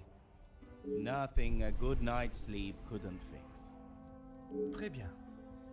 I wonder if you would be up to discussing certain matters with me. Whatever you need. I lost my taste for death a long time ago, but it had to be done. I'm certainly in no rush to be carrying a dead body again, though. Most understandable. I shall extend the same gratitude to you as I did to your brother. You've spoken to him already. How is he? Perhaps that should be a question you ask him yourself. Yeah, maybe. I bet he had a lot to say. He always did have an opinion on the war. When I say your past, I refer to your past as brothers. Oh. Okay, well, what did he say? It seems you both had the same sentiment for this party. Perhaps the bridges that you thought were once burnt are in fact primed to be reconstructed. We'll see how probable that reconstruction is going to be.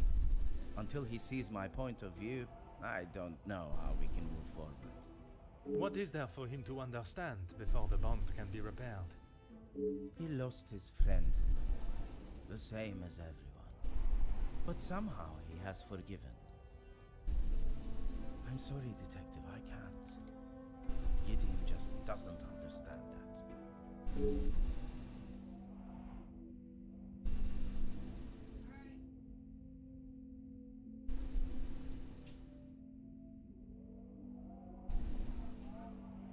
Those two, close. They must share something in common to be able to hold a conversation for the time they did. If there is one thing I know about my brother, it's that he will not. No. He cannot be rude. He just doesn't have it in him. Was it not your brother that punched Monsieur Hagen? Ah, that's different. He was asking for it. If you put my brother in a room with 5 socialites like her, he would work his way around every single one of them, offering his full attention and finest manners.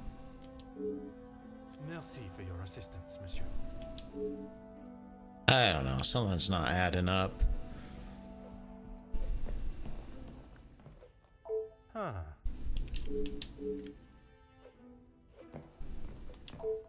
Ah.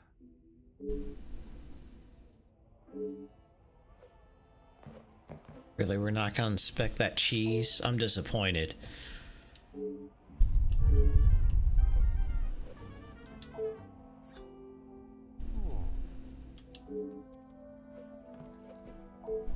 Huh.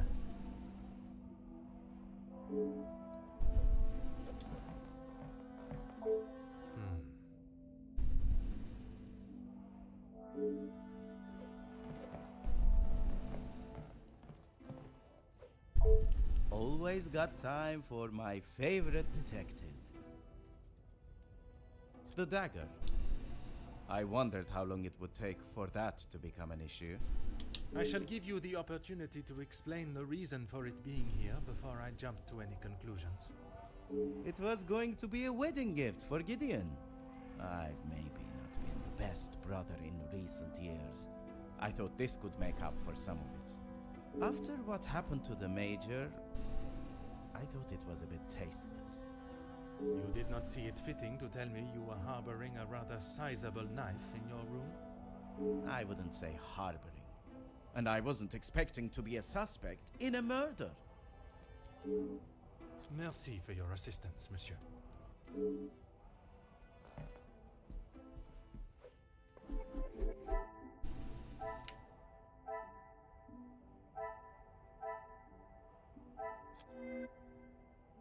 All right.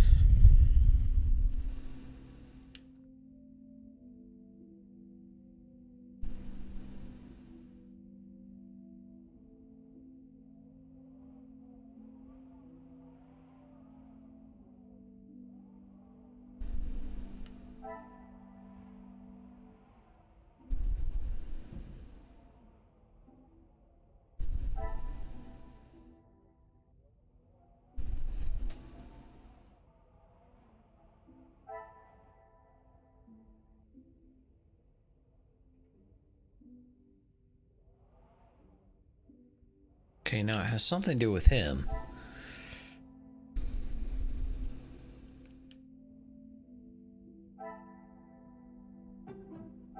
Is there something? I must take a different... Come, my little Grace.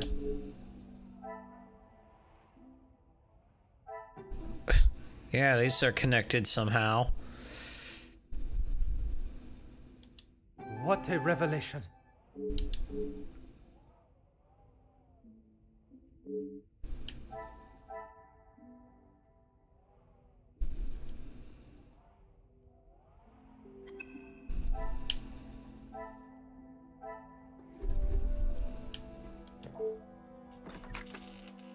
I know, that picture seemed recent to me.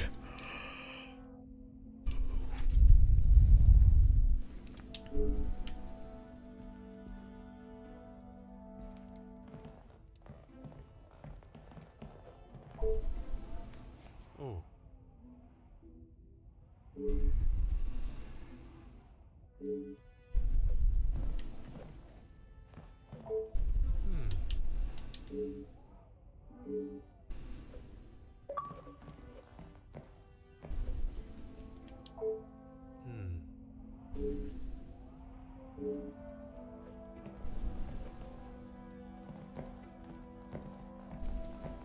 What is this?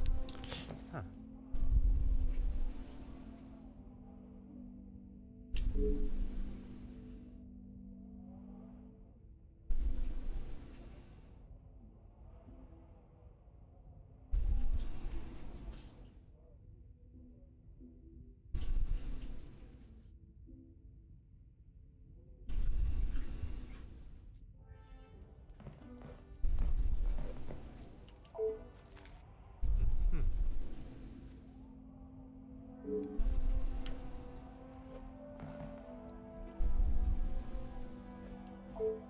Aha.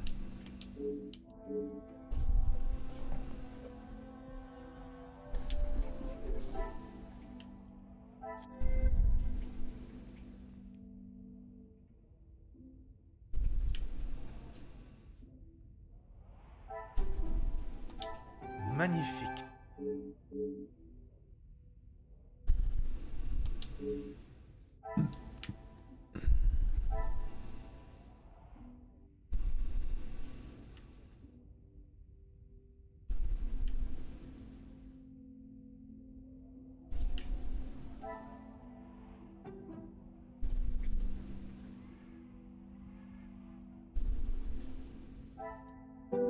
now something?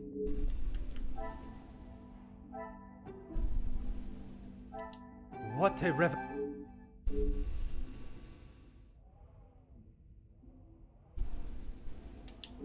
Who's Ernesto?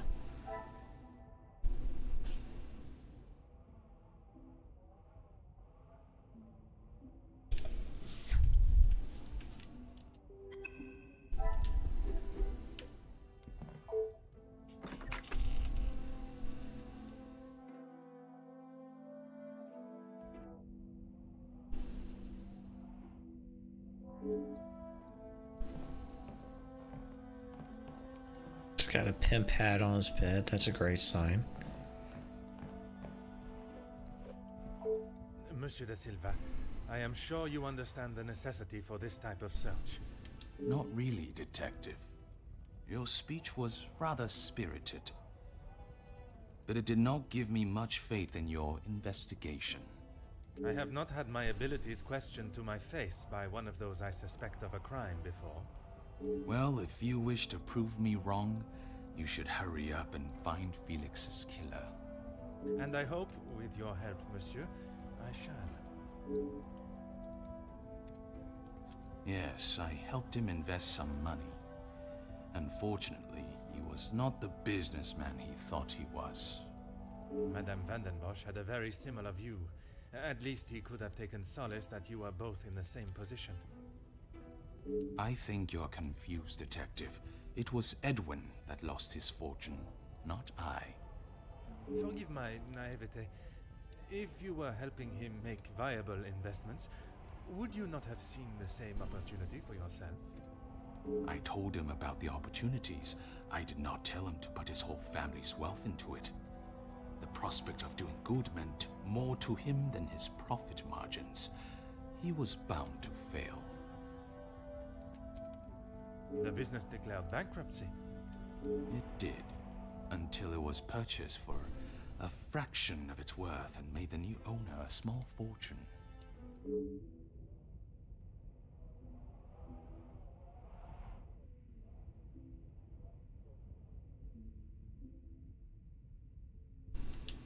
Everything that I want to say on that matter has already been said. I understand, monsieur. But what I would like to know is, was the late Viscount aware of your feelings towards his wife? Excuse me, Detective, but you have crossed the line. Crossed the line like an attempt to bankrupt a business partner and friend so that you'll be able to swoop in and impress a certain target of your affections. You make such ridiculous accusations without a shred of proof. Your reaction at the mere suggestion is proof enough, monsieur. While I cannot arrest you for betrayal of a friend, I can hope your conscience does not forget, and that will be punishment enough.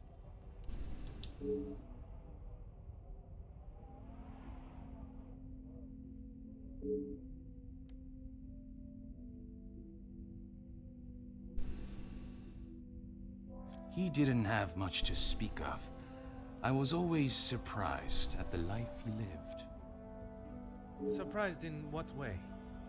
Well, considering it wasn't that long ago he came to me asking about work, I didn't think he was in such good financial shape. You offered him a position? Nothing that he was willing to lower himself to. That's when he began talking about what else he could do for me. If you can call what him and his team did security. For the money I paid, I did not expect them to be so reckless. It was a considerable amount you paid him? There's no need to divulge amounts, but it was certainly more than was expected.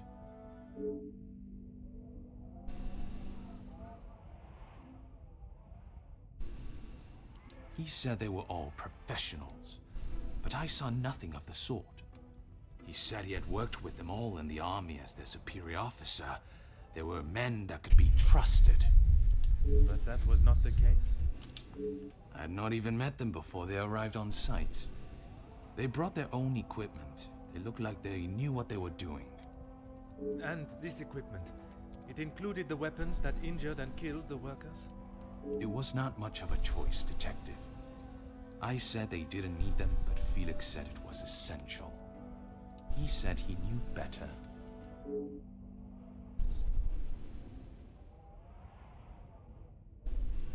That is all for now.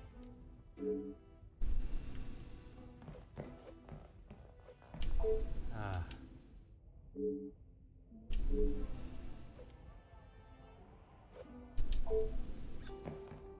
Oh.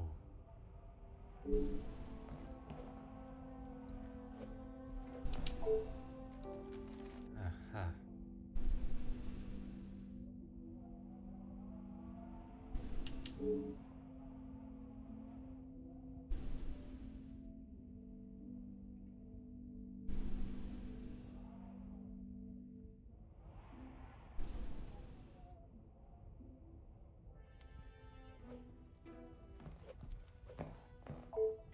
Huh.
What is it now, detective?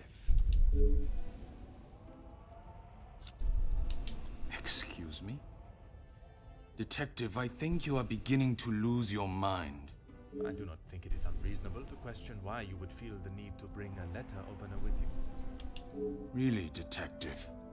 If I had stabbed a man with it, do you really think I would have left it lying out in my room?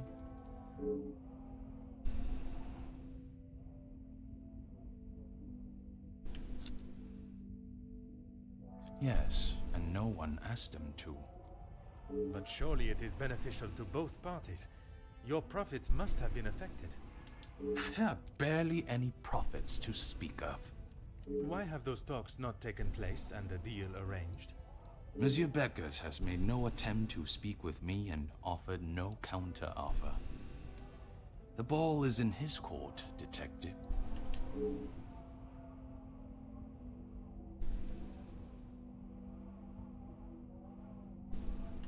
I have spoken of a potential blackmail ring, and yet you still kept your letter to yourself.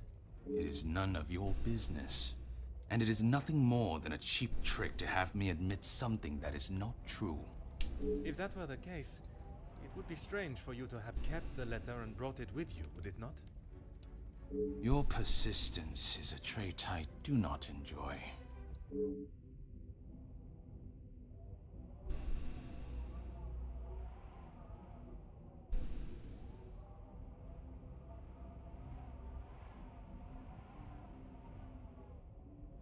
No reason, detective.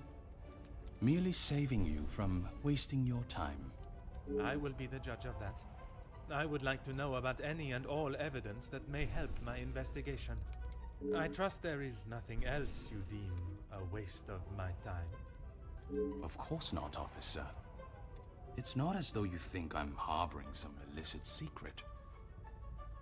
The letter was a pathetic attempt to intimidate me. Nothing more.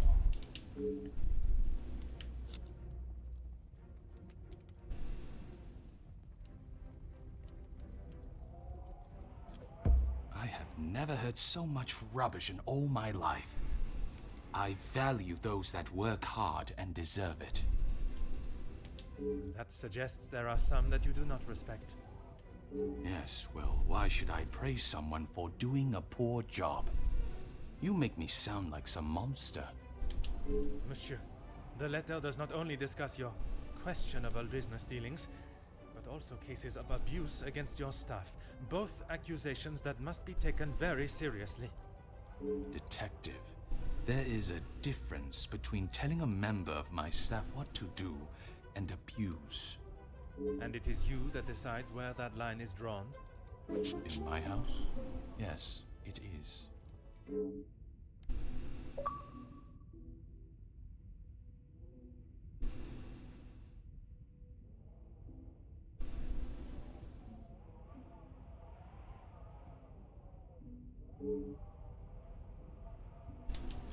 Please stop calling it that.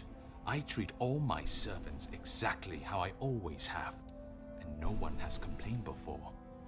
That does not mean your behavior is appropriate. They have one chance. If they are not doing the job they are hired to do, they are gone. You would be surprised how many staff expect an easy ride.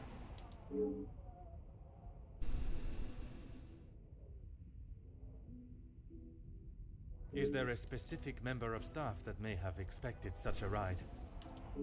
There is one girl, a new maid.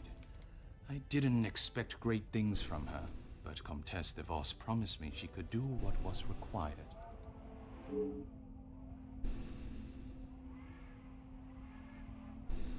That is all for now.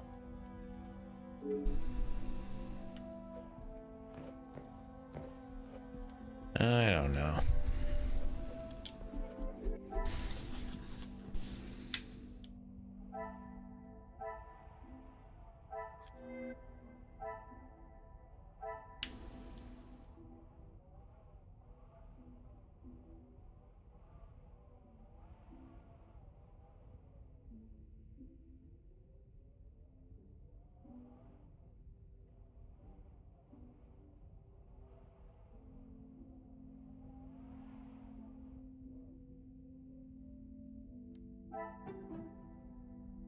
Order and method. That is the way to solve the problem. Okay.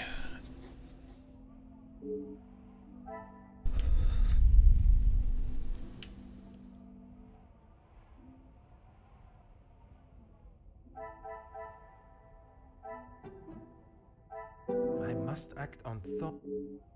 I don't feel like these two would go together, but what do I know? I cannot see the logic in...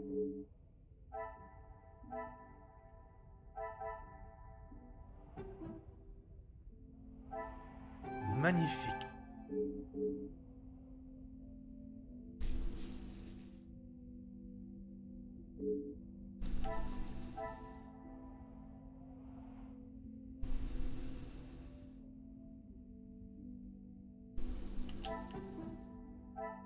The pieces of the puzzle are finally coming together.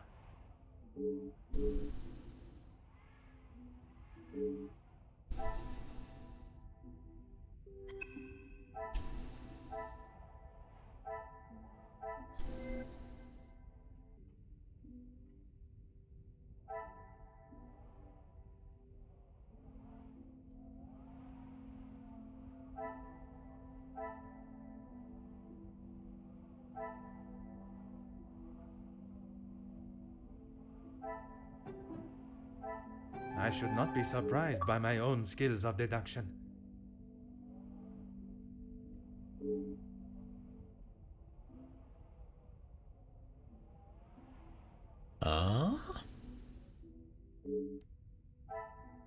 What?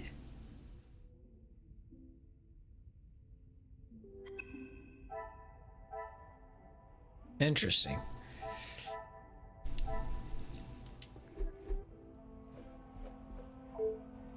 What is it? She approached me. I thought it was rather brash. In what way? Assuming that I would want to take on another servant, and one from such a troubled background. She is running the charity, not I.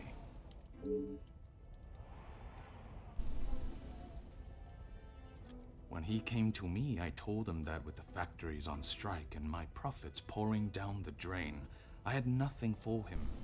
But he said he could help me get them all back to work and the factories earning. His rates were steep, but he said he knew what needed to be done, and he was prepared to do it. A week passed and they were all still on strike. In fact, even more had joined them. He made excuse after excuse, demanding more and more money for the job to be done. But he never actually told me what he was going to do. The riots. I had no idea they were going to charge them like that. How was I meant to know? And even following such a tragedy, he continued to demand money from you. He said if he wanted my silence, it would cost. Do you have any idea what it could do to my livelihood, my name? If it got out that I had paid the so-called security that did that. I have every idea, monsieur. You hired a militia to take action against your own workers. You deserve whatever name is chosen for being so morally bereft in your decision-making. I didn't know that was what he was going to do. You must believe me. I have to believe nothing but the truth. And the truth, monsieur, is that it is not only the Major that has the blood of those men on his hands. Okay, I don't know. That is all for now. Ironic how he's all about not making assumptions and yet he just makes some assumptions towards Ernesto. Like his own bias shined through.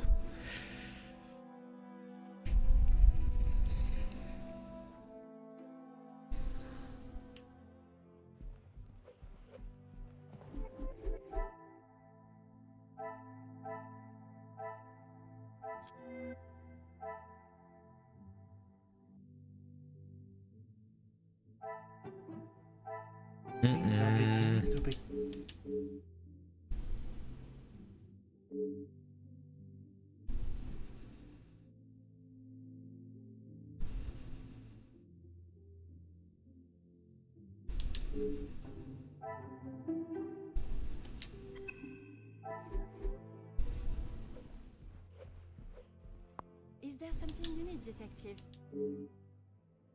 She helped me at the shelter, and with this job. That I am already aware of. What I am not is what else she tasked you with. Pardon, Detective? I know that your position as a servant in this house is not your only job. What did Countess de Vos ask you to do while in this house? She said I had to do what she asked, or I would be back on the street. I didn't want to do it. If anyone found out, I would be the prime suspect.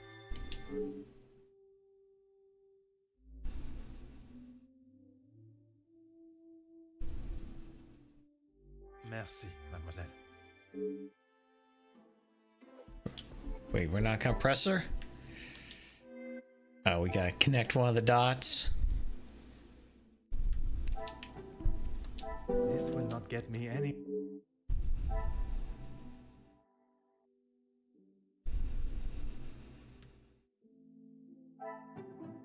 Order and method.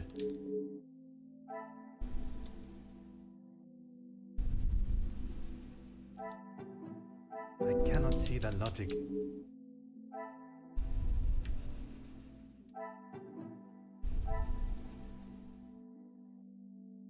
Another success.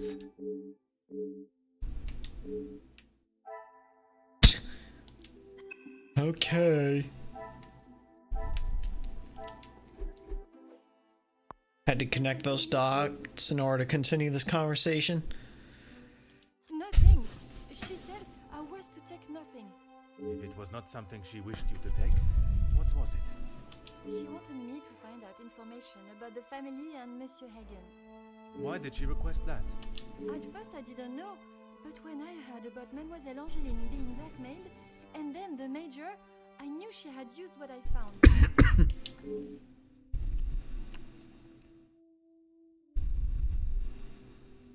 I knew Monsieur Archie had a key, and it would be easy to get it from him. You knew that the Major asked Monsieur Sterling to access the safe from time to time, and if anything was ever discovered missing, he would surely take the blame. I never took anything. I only told the Countess what I had found. And that was? About Monsieur Hagen and the Madame's relationship. And Angeline. I'm sure the Countess was pleased to hear such valuable information. She said I had done a good job, but I needed proof. That's why I went back and got the letters last night.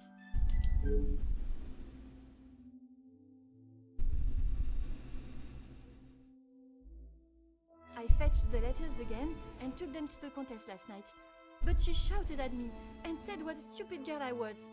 You were only doing as she requested. She said it was too dangerous for her to have them with you around. That's when I returned them to the study. I thought I heard someone on the stairs, so I just threw them back. It was dark as I dared not turn the light on. Someone would have seen it.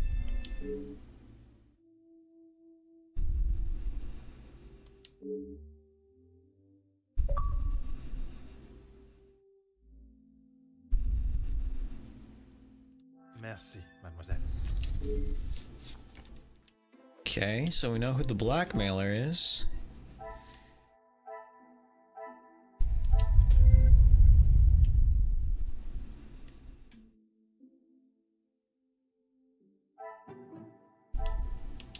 Is there something?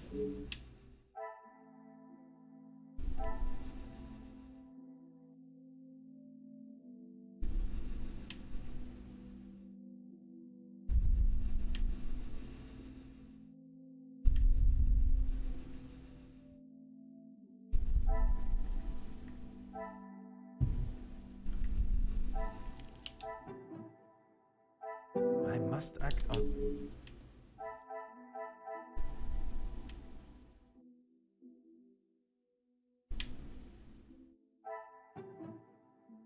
This will not get me. Oh, well, die. Some would say a lucky guess. It's kind of... I would say a moment of genius. No, I'm connecting dots after the fact.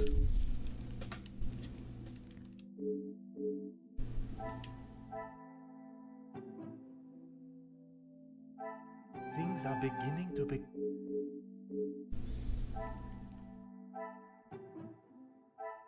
I should not be surprised.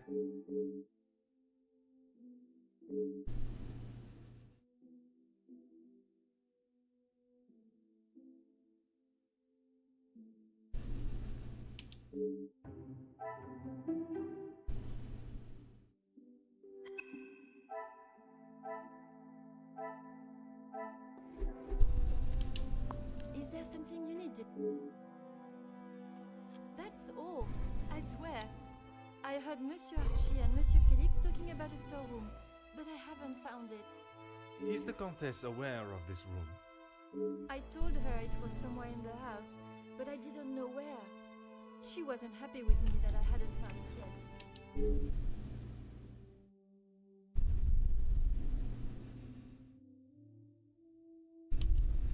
Merci, mademoiselle. Your honesty today has helped me greatly. I suppose that I will lose my position at the house now. That is not my decision to make. But when the whole truth is revealed, it will not be the pawns the law looks to convict. We shall be coming for the Queen.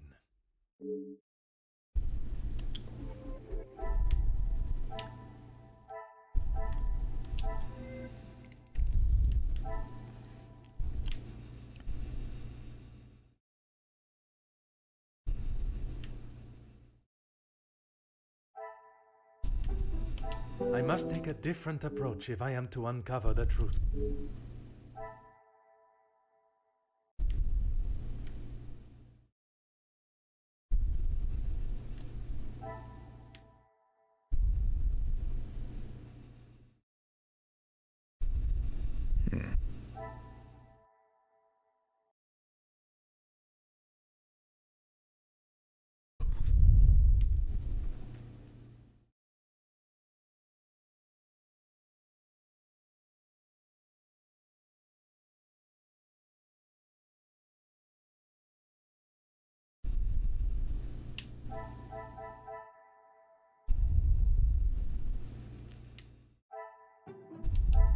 Come, my little Grace.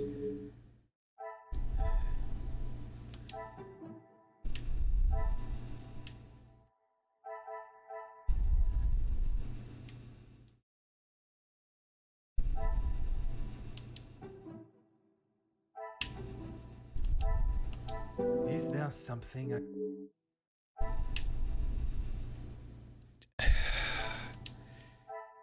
Okay, maybe I should put that together. The pieces of the puzzle.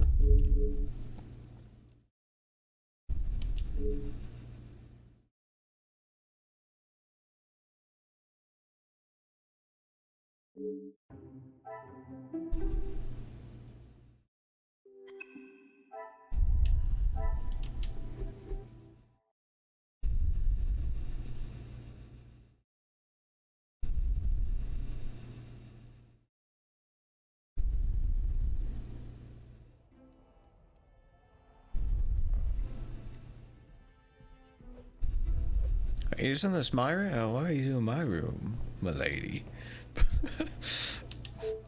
Mademoiselle, Have you had a breakthrough, detective? I have. Finally, I have the news you have awaited. Please, detective. Oh my, I feel faint at the thought of knowing who could have done this to us. It is said to keep your friends close, but your enemies closer. It is Countess de Vos that is behind the letters. I don't believe it. What about the Major's letter? Not only his, but a letter to Monsieur da Silva. She was blackmailing him as well. Detective, I just don't know what to say. Take a moment, mademoiselle. It is a lot of information to take in. I just don't understand why she would do such a cruel thing. She has never been particularly forthcoming with it, only that she was homeless for some time and that she was at the women's shelter before here. And it is there that the Countess abused her power and manipulated her to uncover secrets of the family. All this time she has been working for Margot, doing her dirty work? I am afraid so, mademoiselle.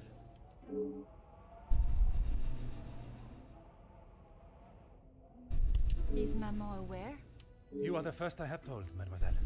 Next will be the authorities. I'm afraid that we'll have to wait. And we will. I want to see her punished to the fullest extent of the law. But we cannot telephone anyone, as the lines are still down. Monsieur Archibald informed me earlier I had hoped they would be working again. Last night's snow must have caused more damage than expected. Last night?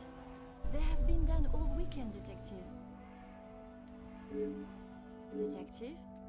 Are you okay?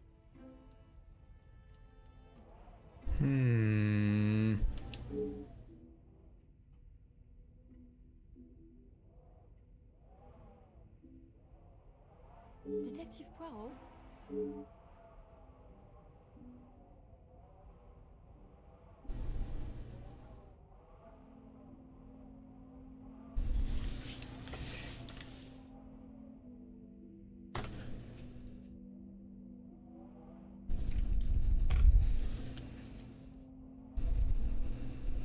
Would you like me to fetch you a glass of water, Detective?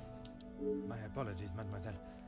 I was taken by surprise for a moment, but I have regained my composure. A glass of water is not required. Would you excuse me? Ah, see what I say? It was the butler. Merci, mademoiselle.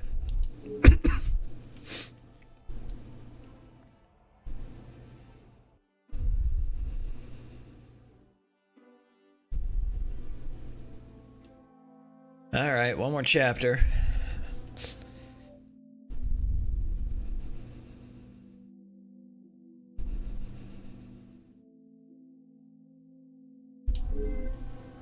We're not gonna wait for...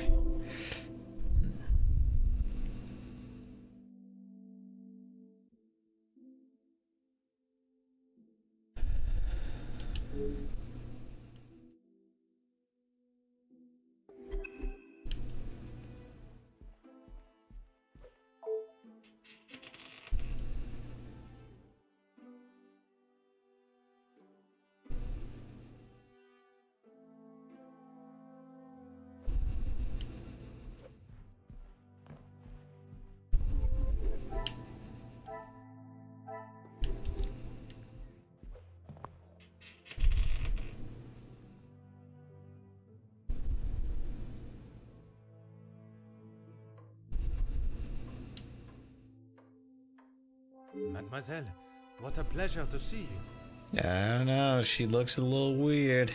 Detective, It is a rather late hour to be wandering the halls. Oh, yes. Of course. I do not feel myself, Detective. If that is the case, you should be resting. Allow me to help. No, that's quite all right. I will see to my duties and return to bed.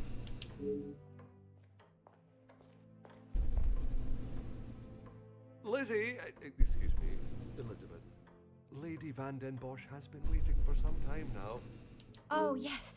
Sorry. Detective Poirot was just...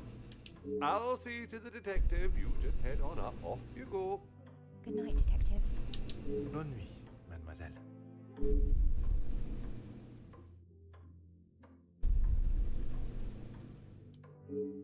Am I about to be killed by the butler? I'm sorry about her, detective. As you can see, she is still not back to her usual bubbly self. This weekend seems to have taken quite a toll on her. She'll be right as rain in a couple of days. Now, what can I help you with? As if by magic you appeared when needed. I would like to speak with you and the remaining staff. If you could gather them in the staff pantry. At this hour, detective? Is that really necessary? I shall be the one that determines what is and what is not necessary, and this is very much the former. As you wish, detective. I'll see if Inge has finished preparing for breakfast. And Mademoiselle Rihanna? Yes, of course. I'll fetch her from the kitchen. Elizabeth may be some time with the lady of the house. Perhaps you'd like to start with us? Very well. I shall speak with Mademoiselle Elizabeth when her duties are complete. While I am gathering the staff, Mr. Beckers is in the library. If you wish to join him, I could bring you both a nightcap. I wish to keep a clear head, but there is something I wish to discuss with Monsieur Beckers.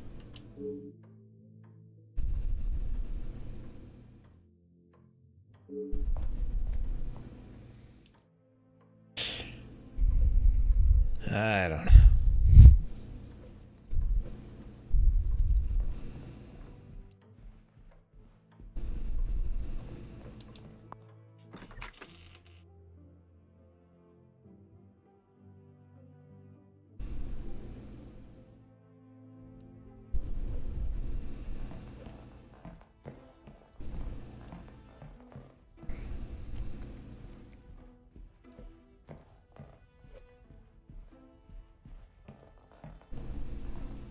Why is everything kind of blurry?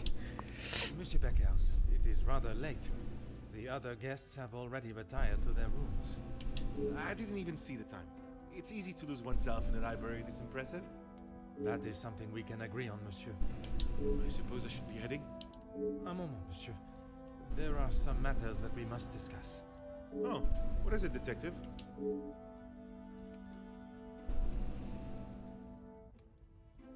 I'm not sure what you mean. A proposal to make you somewhat of a star, a figurehead for the working man. What would you call that? There was certainly no talk of making me a star. That is not the type of man I am. She wanted to write a piece on my work with the union, and I was happy to oblige.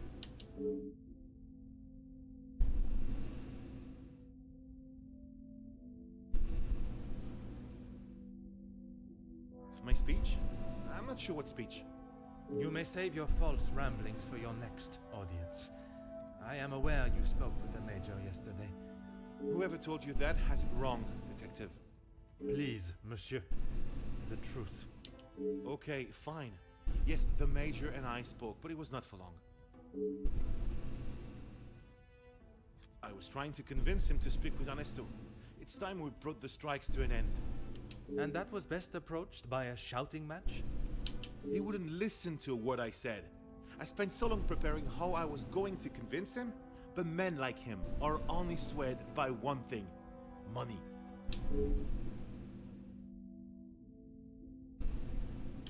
It is said that money is the root of all evil, but it can also be a rather powerful bargaining chip.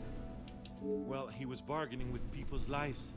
If he had acted sooner, none of those men, my men, would have to die.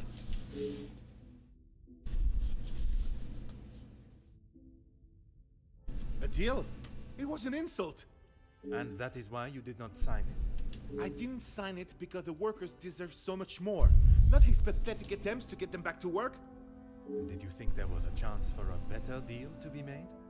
I know there was. He's a pompous swine that cares for only himself and filling his pockets. I don't disagree with that. I saw the deal. He didn't offer anything.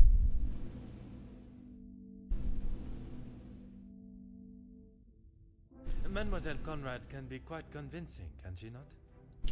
She has certainly taken several wealthy business partners by surprise with her knowledge and prowess.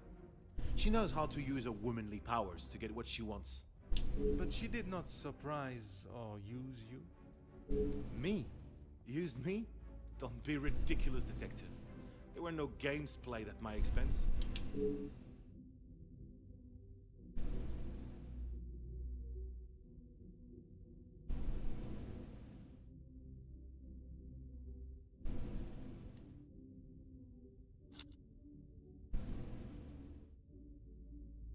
Perhaps some, but I'm not so easily manipulated or simple-minded.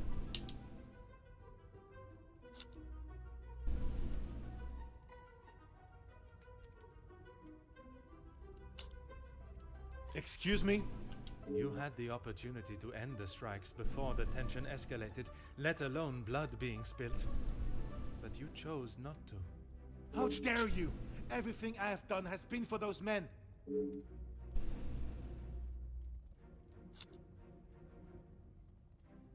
I may not be perfect, but I've done everything I can. Your efforts fell short in every respect. You claim to be the voice of the people, but you care about no one's voice or benefits but your own. It's not as easy as just signing a piece of paper, detective. It is a heavy weight to bear on one's shoulders. I consulted with others. You yourself spoke of Mademoiselle Conrad's cunning in business. And I told you, I was not one of her targets. Tell me then, what was it she reminded you of? The acclaimed man of the people you would be known as if you pushed the factory owners for more? It wasn't like that at all. From where I am standing, it was she that was manipulating the terms of the deal, and you in the process. You were merely her pawn. I think you have let your imagination run away with you, detective. What kind of union leader and fighter for equality and fairness would I be if I just did what... Alright, let's try that again. Mademoiselle Conrad can... She has certainly... But she didn't... Me? Perhaps some, but I'm... And I stand by that. It was an insult. A rather bold move to make such a decision on your own.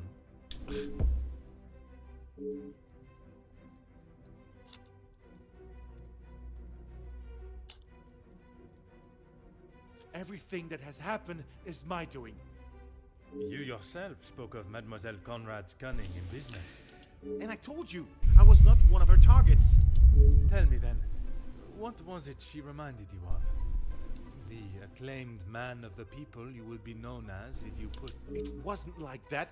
From where I am standing, it was she that was manipulating the term. You were merely her... I think you have let your imagine... What kind of... Okay. Mademoiselle... She has... But she didn't... Me?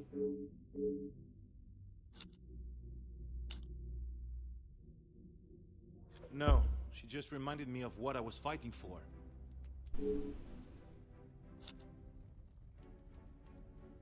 And I stand by that. A rather bold move.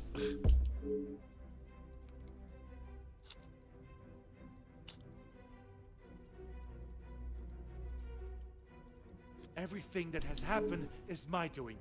You yourself spoke of Mademoiselle... And I told you. Tell me then. It wasn't like... From where you were merely... Okay, yes, I know. I shouldn't have listened to her. But what else could I do? Remain an unknown my whole life? I didn't mean for anyone to get hurt. It may not have been your intention, but we both know the result. You rolled the dice with those men's lives for fame, and you lost.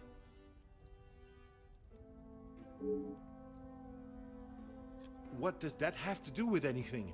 I have often wondered about the competition siblings face in a large family. When you're young, it is the best feeling to know you have family that will stand by you, without even being asked. It is not until everyone starts carving their own path that you realize you're walking yours solo, and those that were beside you are now miles away. My older brothers were the athletes of the family. They both played soccer, and were the infatuation of every teenage girl. I'm sure you have seen the type. Oui, monsieur, but I can assure you that was not I. Then there was me. Quiet, timid, a shadow of the Baker brothers. My voice and very presence was forgotten and ignored. Nothing I could say or do would ever reach the bar they had set. But I always knew I was destined for great things. Years passed, and now that I no longer stood in the colossal ombre of my brothers, I could become my own man. When the position of union leader was posted, it was my chance to finally be heard. You hear politicians speak of the little or the common man? Well, that was me. And I knew what we wanted and what we needed. When I spoke, others listened. I held their gaze with a sense of pride. I sensed that what I was doing was for the greater good.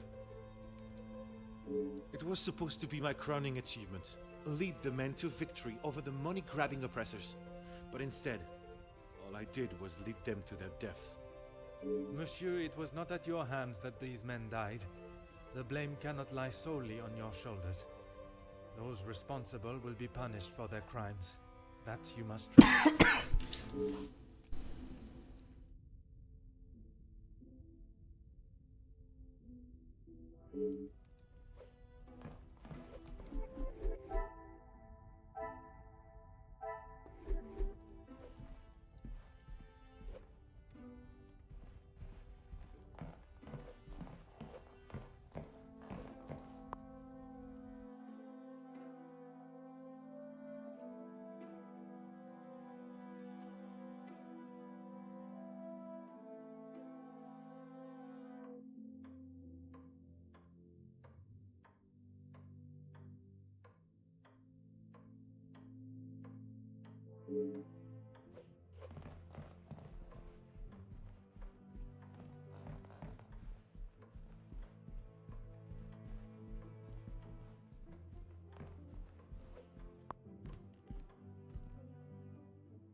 Really? They share bunk beds?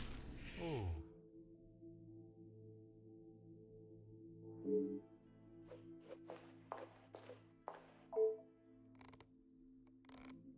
Huh.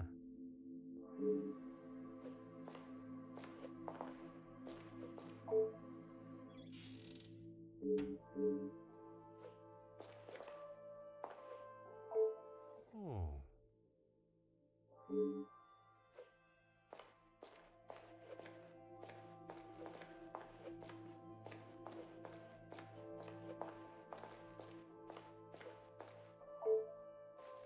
Aha.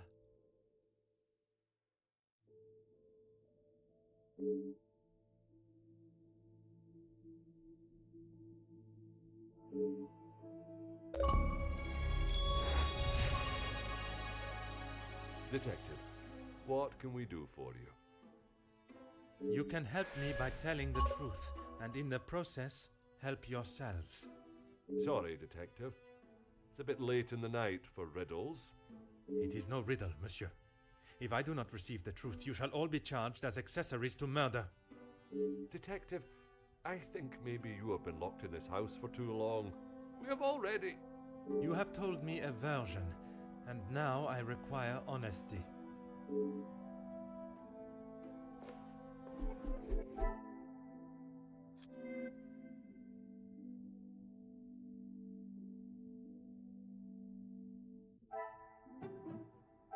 Some would say a lucky get.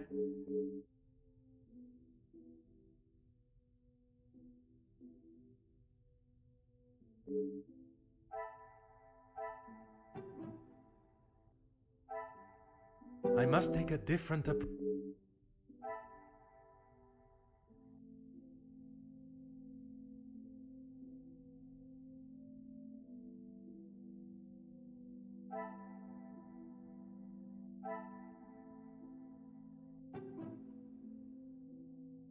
Order and method.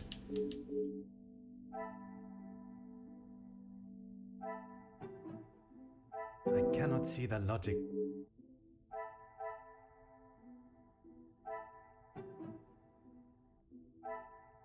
Magnifique.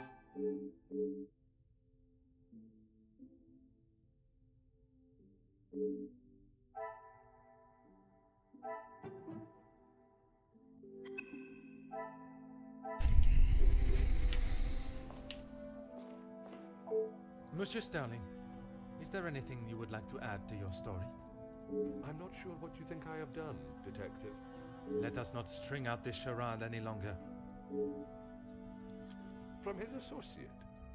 I've already told you, Detective. I don't know who it was. Do not worry yourself on such details now.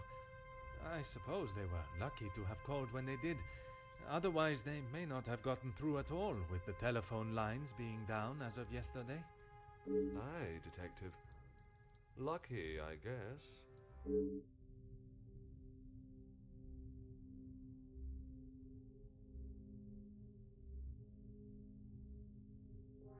Whiskey? You took a bottle of whiskey to the Major. You spoke with Monsieur Demire en route. Aye, of course.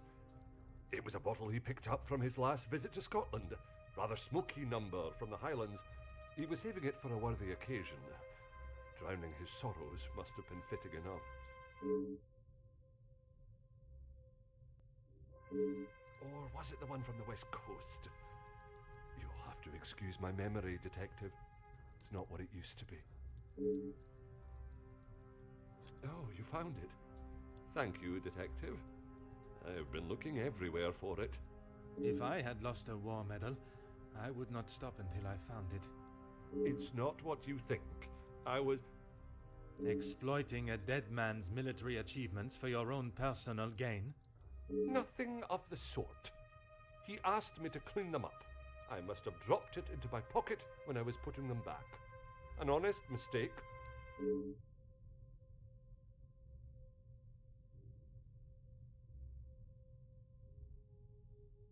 I wouldn't know. Probably. Your father was in the military for many years. That is what you told me. He was. And your family still keep his medals? They were sold. And why was that, monsieur? Is my family on trial now, Detective? Only you, monsieur.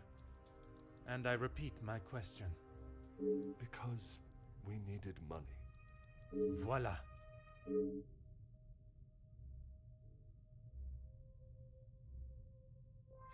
No, he keeps them saved with some of his old military documentation.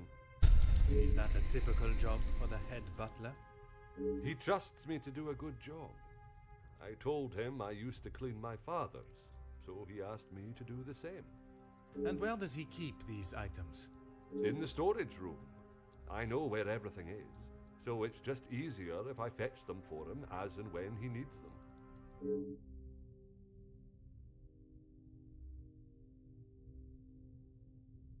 It's certainly better than my last.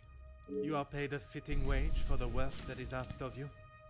I'm sure the lady of the house would not want me discussing it. But I should not complain. That is not the most convincing answer, monsieur. Between you and I, we all work very hard here. And it would be nice if we were rewarded for it.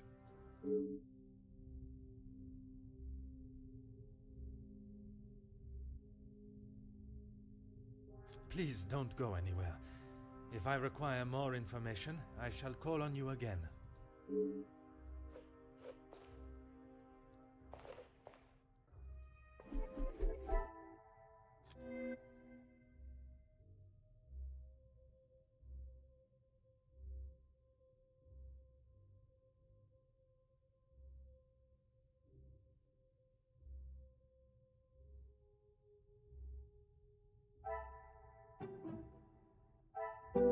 my little grey cells.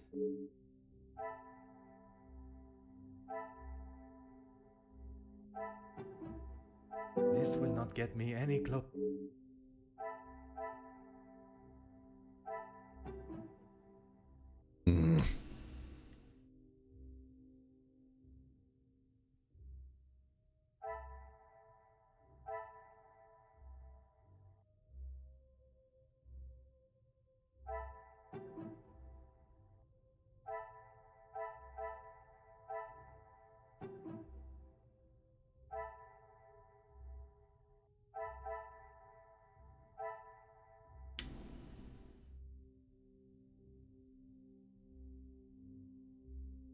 Okay. I must act on. Show me what brain cells have to connect. Worn out boots, Madam What? How was I supposed to connect those two?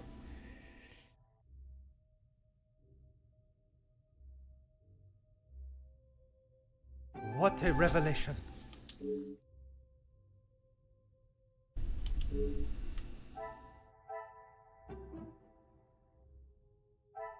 I must act on. Another success.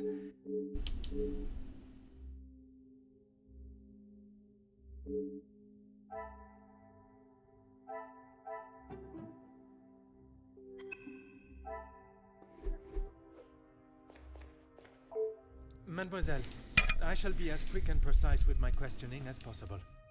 Okay. What do you need? Merci. He was a good man. Taken too early. Forgive me, mademoiselle, for not extending them earlier, but I was not aware of your relationship. He was my only brother. And he died doing what he believed was right. If I ever get my hands on who took him from me...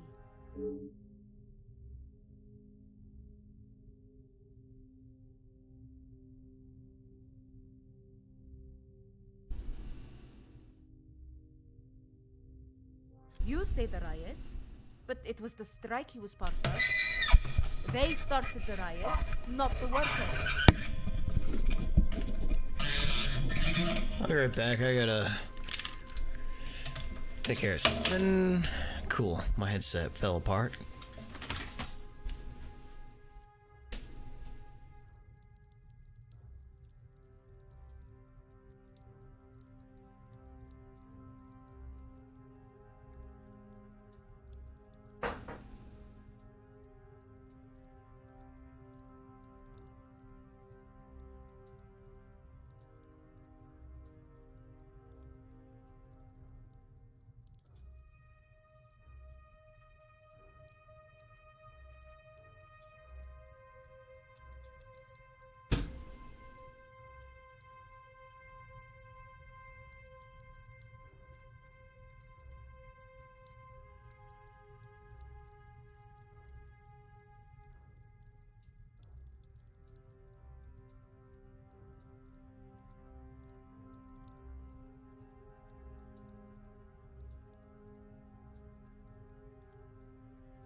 By they, you are referring to the security forces.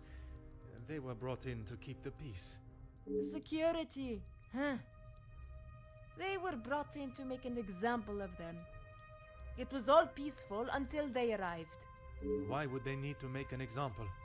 So that the workers would stop rallying. No one is going to go on strike if they think they'll get killed. The security you talk of were armed and ready. The workers were pigs to the slaughter. What chance did they have?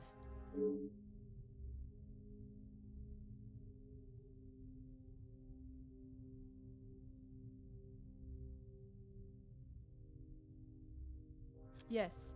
This was before or after Archibald took him a bottle of whiskey? Before. You are sure? It may have been after. The whiskey is kept in the cellar with all the alcohol? It is. Then you must have noticed him going into the cellar and returning with a bottle through the pantry, no? Yes, I suppose I did. It must have been before then.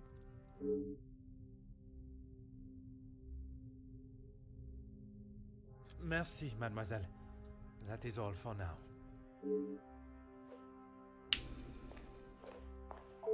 Mademoiselle, I shall keep my questions brief.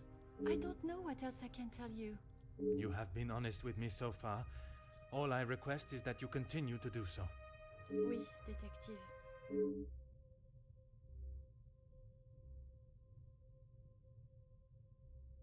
It was frantic in the pantry. We were working hard to make sure everything was up to scratch. Go on. Then Liz burst in, asking for Maman's help. Her help with what, exactly? I don't know. She took Liz to one side, and I was needed in the salon. We spoke just after that in the pantry. You did not question what she needed help with? I was too busy. I love Liz, but she sheds a tear at almost everything these days. Although, I have never seen her look so pale.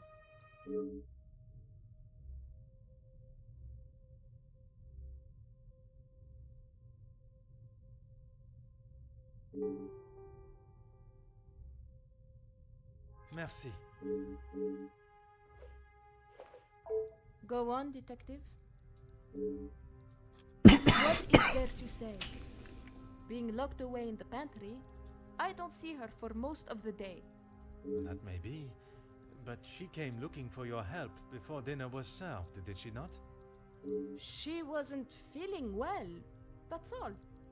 And she came to you? I told you, we are a family here. The girls come to Mama Reh if they have a problem, and I fix it. When I saw her earlier, I must admit she was not looking herself. Perhaps I should check on her. No, just leave the poor girl. She'll be fine after another bowl of my homemade soup. She just needs her rest.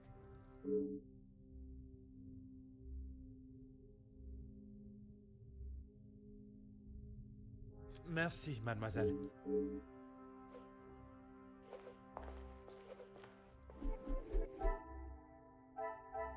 Was it Elizabeth that killed her? Killed? In like self-defense, maybe?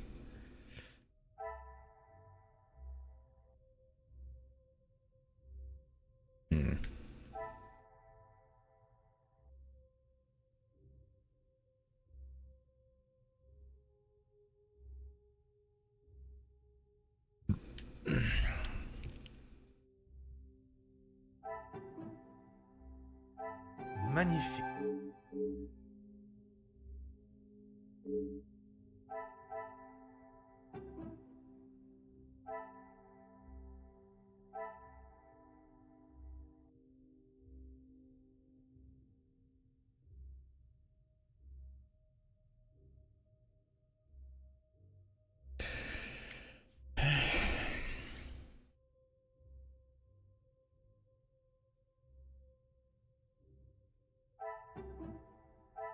Is there something?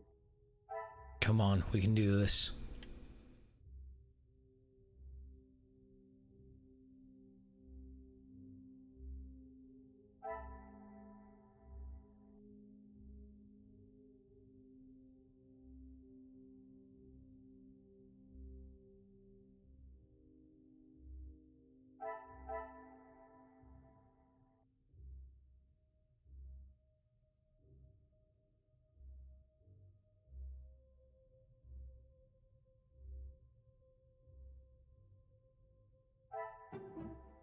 I cannot see the logic in...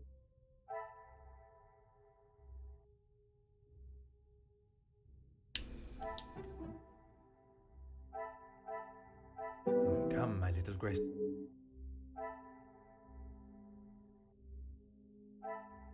Oh, I didn't see that over there.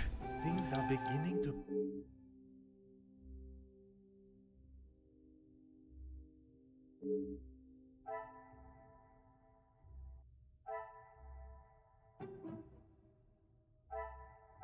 Another success.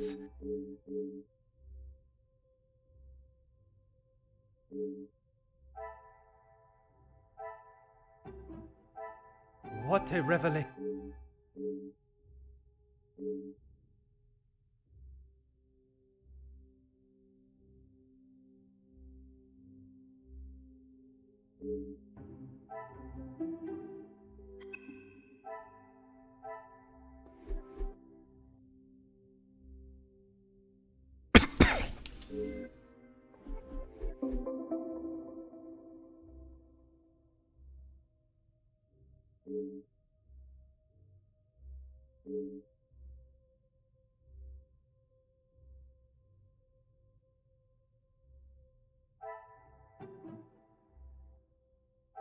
I must take a different approach. All right.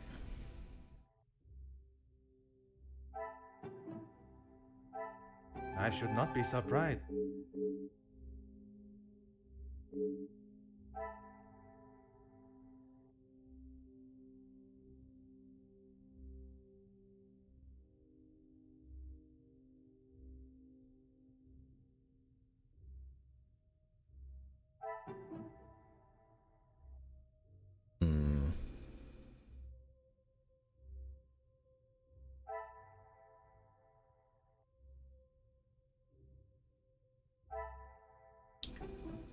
Order and method.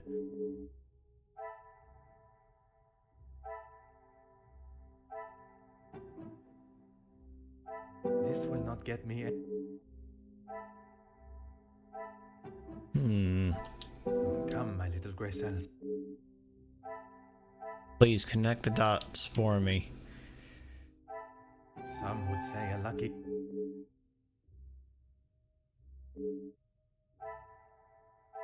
Oh, okay, yeah, I put that together.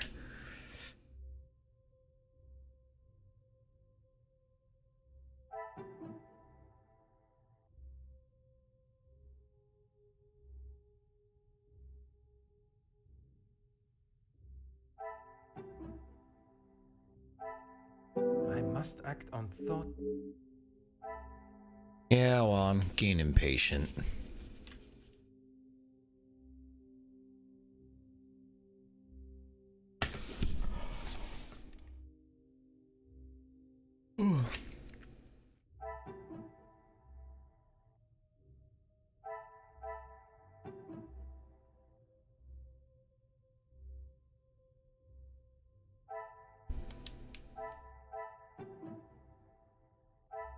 The pieces of the puzzle are...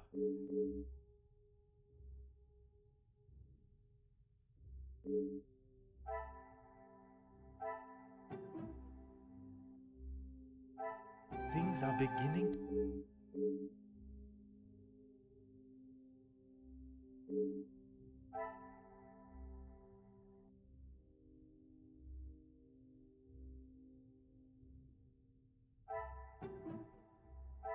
Another success.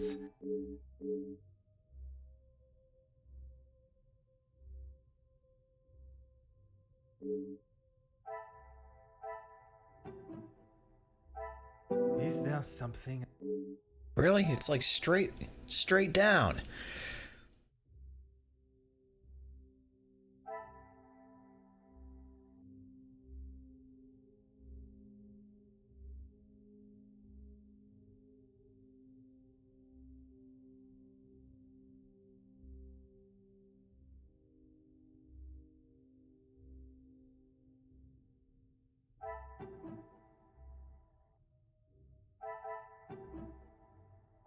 Order and method.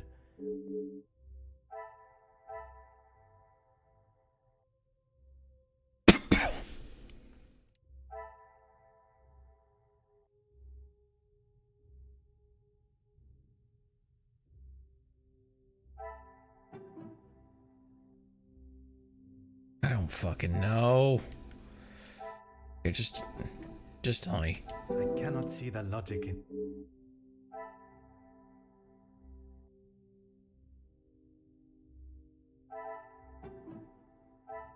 Magnifique.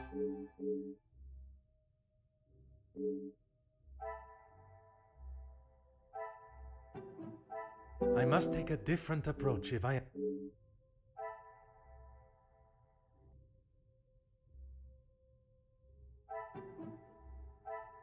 I should not be surprised.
The pieces of the puzzle.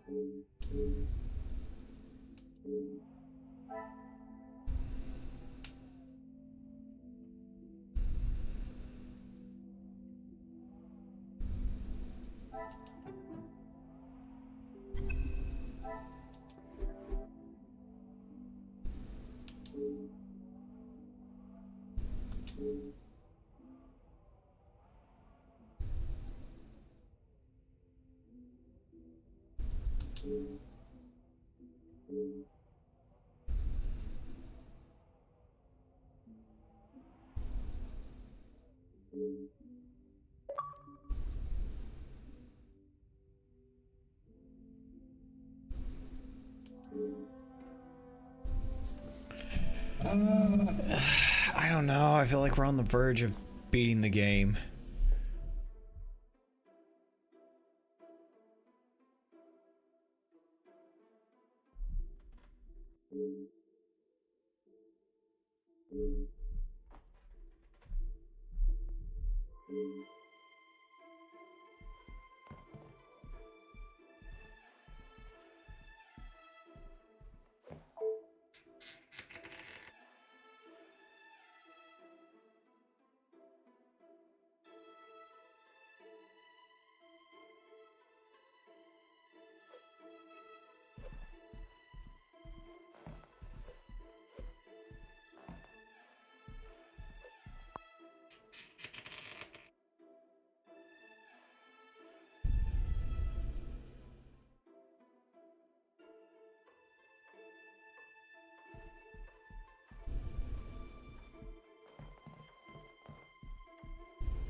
The real plot twist. This is all just a simulation.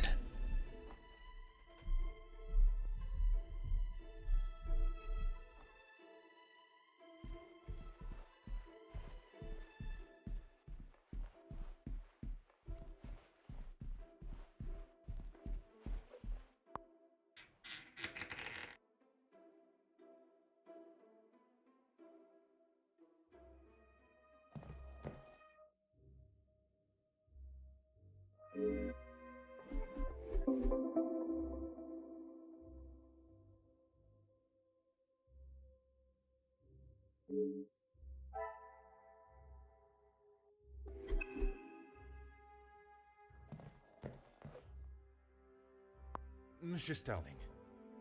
Oh, Detective, I was just... Please, I eagerly await to hear what reason you give for being in the storage room at this hour. A butler's job is never... I am no fool, monsieur. You have spun enough stories this weekend. Honestly, Detective, you don't trust anyone. And with good reason.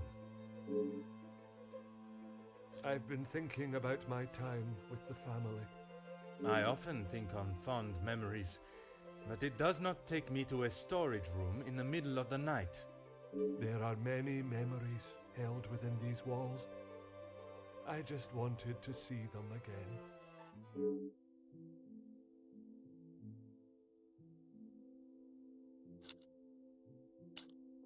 I didn't realize the noise I was making. Obviously. Were you preoccupied looking for another of the Major's medals?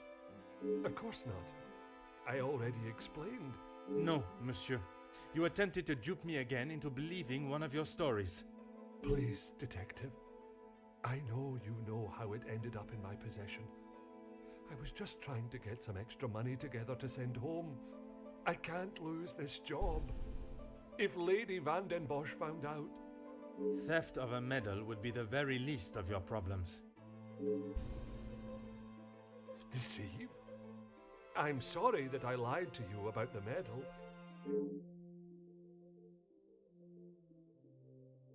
Would you care to explain the fake telephone call? It was purely for my benefit, no? Why would I fake a telephone call? The same reason that Mademoiselle Rihanna dressed in the Major's jacket in the snow, to allow not only the guests but me to believe the Major was still alive. I didn't kill him, detective. I know, monsieur, but I also know that you helped the one that did to cover their tracks. It wasn't like that. We were just trying to help. She had no part in it. You never let on. How long have you known it was her? Monsieur, I am Detective Hercule Poirot. I only show my hand when I deem it necessary. Sometimes he shows it way too soon. You will be taking her away then? She will stand trial for what she has done. But you don't know the full story. She is just a servant in this house. If she is arrested, that will be the end for her. If Mademoiselle was only protecting herself, as you both have claimed, she will surely be found innocent. The Major's military storage box. The one that stored his medals. Amongst other things, yes. And those other things are? I had to protect her. If you found it when searching the study, you would have carted her off then and there. Whatever it is you have hidden, it will not remain that way for much longer.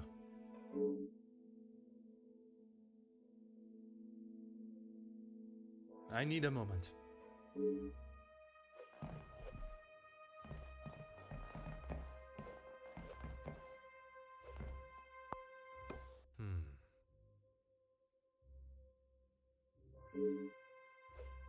Because there's a door somewhere in here, that's why. It's hidden behind something.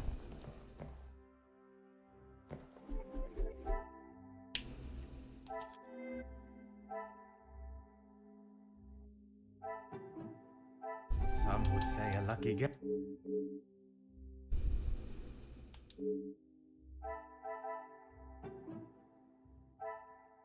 What a revelation.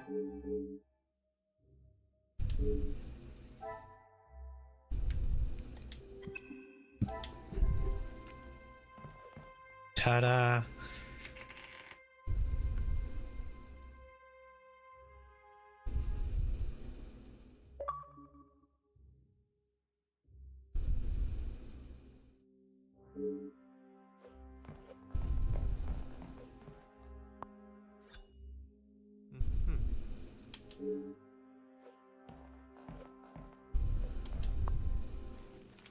Ah.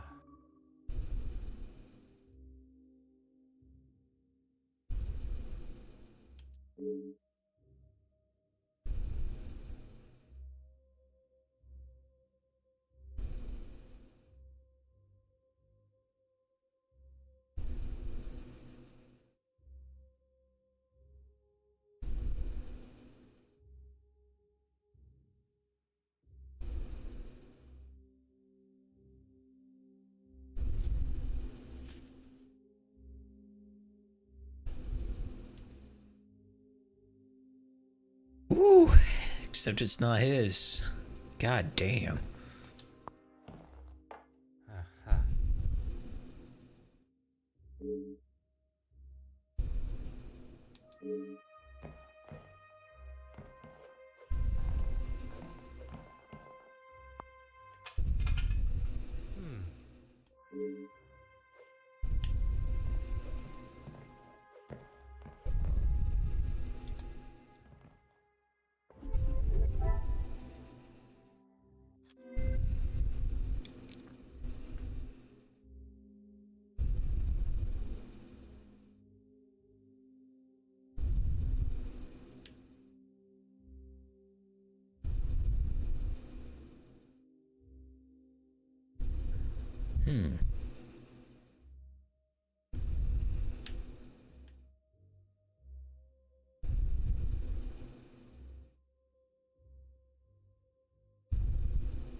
Yeah, I figured it wasn't just... I figured he had more secrets than just, Angeline being his child.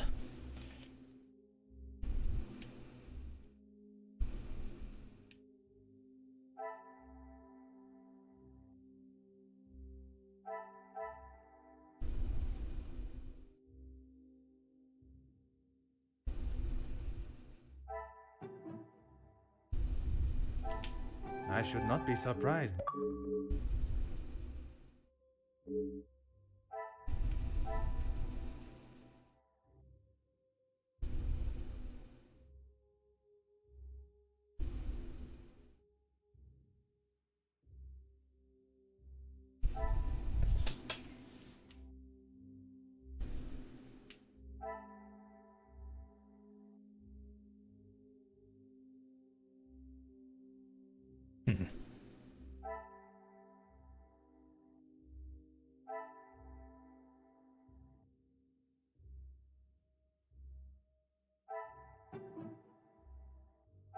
This will not get me any.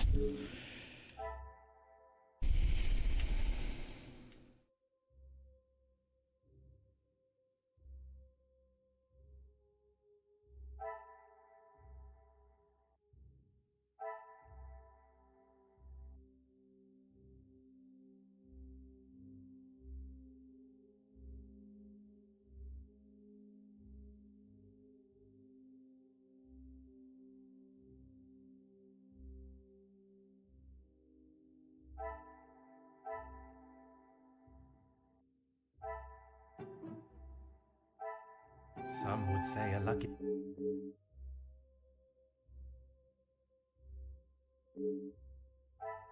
Yeah, it is a little odd.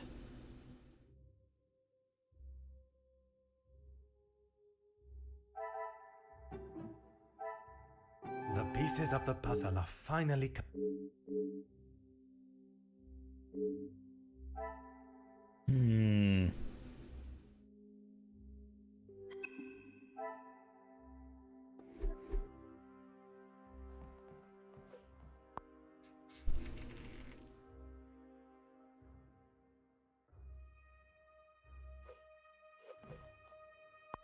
There is no use lying anymore. He always had his regiment lighter that he received in the war on his person. And yet, it was not his regiment emblem that was engraved on it. My father's. It must have fallen out of my pocket. You still have it, detective. Monsieur, you have stashed evidence, manipulated a crime scene, obscured my investigation, and yet it is a lighter that you worry about most? If it is my path to end up behind bars for what I have done, so be it. It is Elizabeth that you cannot allow to be locked up without the truth being told. I have heard how you fought for that young maid before. Florette, is it? I only ask that you do the same for Elizabeth.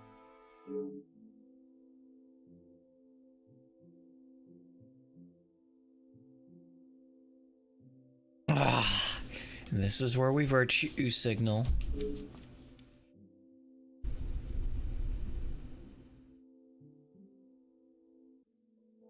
You found it. Even the secret area that has been created here is not concealed enough to stop Detective Hercule Poirot. I couldn't just leave it at the scene for you to find. The Major was killed by his own knife. The knife that protected his life during the war would eventually be the one that ended it. It was in his holster when he attacked her. He had hold of her arm. What else was she meant to use to get him off of her?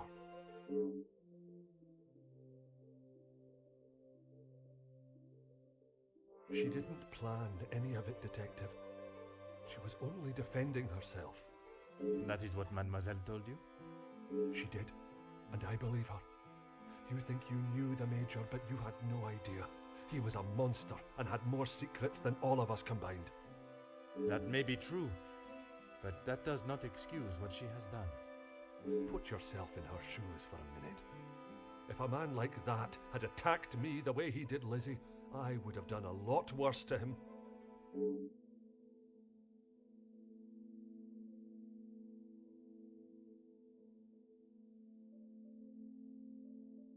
I need a moment.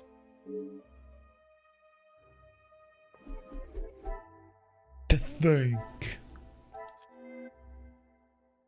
Oh boy. Alright.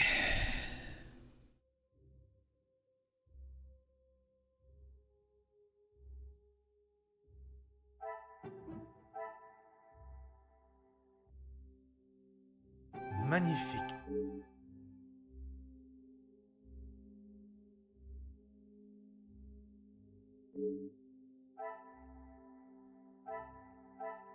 The murder weapon, maybe?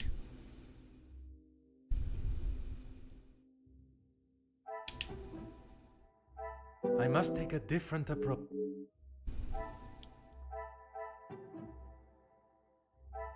What a revelation!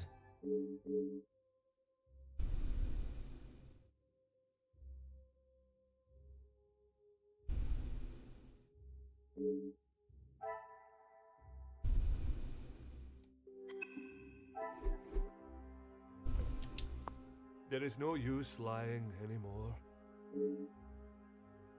When you asked me yesterday about seeing someone out there, I thought the game was up. That does not explain what you were doing out there. When Lizzie took me to the study, the knife was still in the Major's chest, and I knew I had to get rid of it. I dropped it out of the window, knowing no one would be going outside. It was fine for the time being, but I couldn't risk it being found when the snow melted. So you collected it under the cover of darkness and stowed it away in here where you thought no one would find it. After your questioning in the pantry, I knew you were onto something, and I couldn't leave it here. And where did you plan on moving it to? Honestly, I don't know.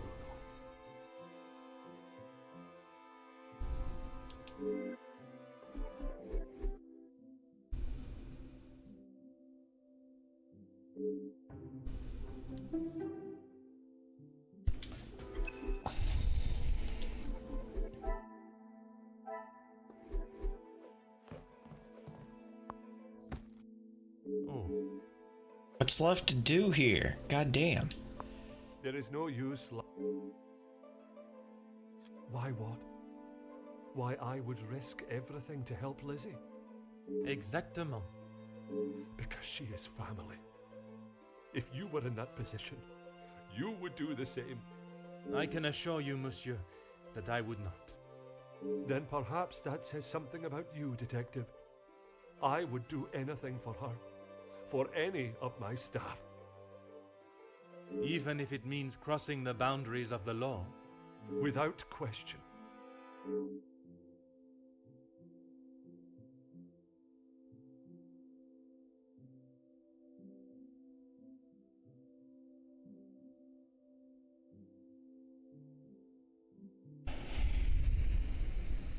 Aye, Detective, but please, you have to help Lizzie. It was all an accident. She doesn't deserve to spend the rest of her days behind bars because of that man. If she is put behind bars, it is because that is what the courts have decided upon. Detective, you can't be so cruel. It is not cruelty, monsieur. It is the law. Oh shit.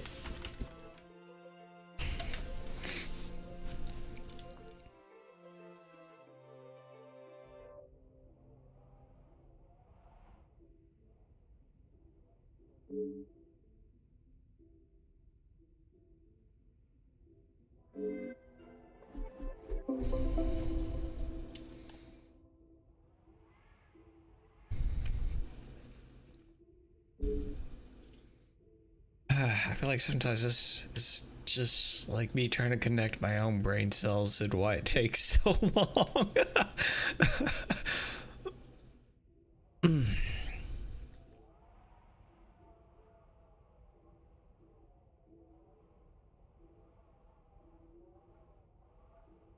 Okay.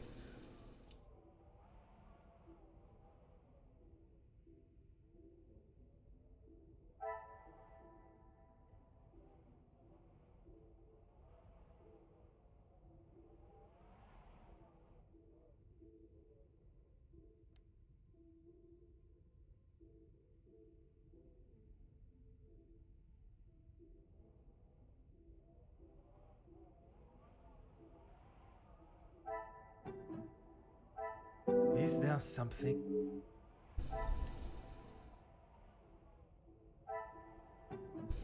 I cannot see the logic in this. Oh my gosh. Come, my little Grace. Yes, let's see what. Oh, these two. Of course. This will not get me any closer Oh, to my... they don't go together. I see. Things are beginning to be...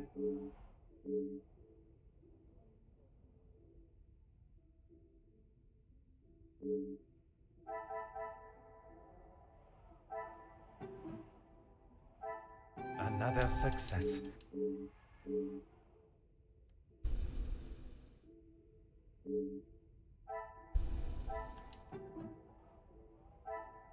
Magnifique.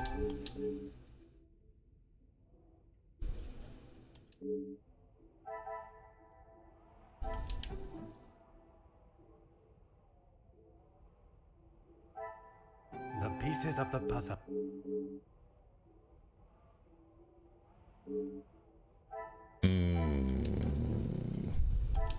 I should not be surprised.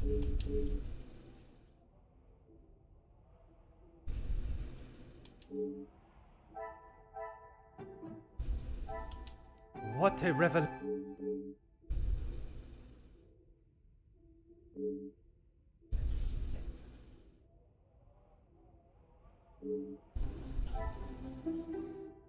I mean, now I need to talk to her.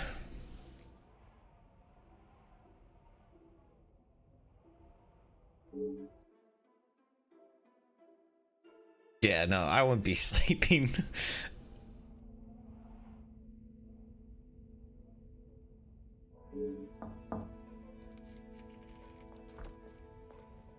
Detective Poirot, I'm glad you're awake. Bonjour, mademoiselle. It has certainly not been a night of peaceful sleep. There is something... Shouldn't you, like, talk to Elizabeth first? Please, detective, I'm not sure I can take any more surprises like last night. I'm afraid this may be the most upsetting of them all. You have found Felix's killer, haven't you? I have. And the guilty party will certainly come as a shock. Why don't we talk? Oh, okay. Detective, please. It was Mademoiselle Elizabeth that was behind the Major's death. You must be mistaken. Elizabeth could not do such a thing. I assure you I am not. It is something I spent much of last night deliberating.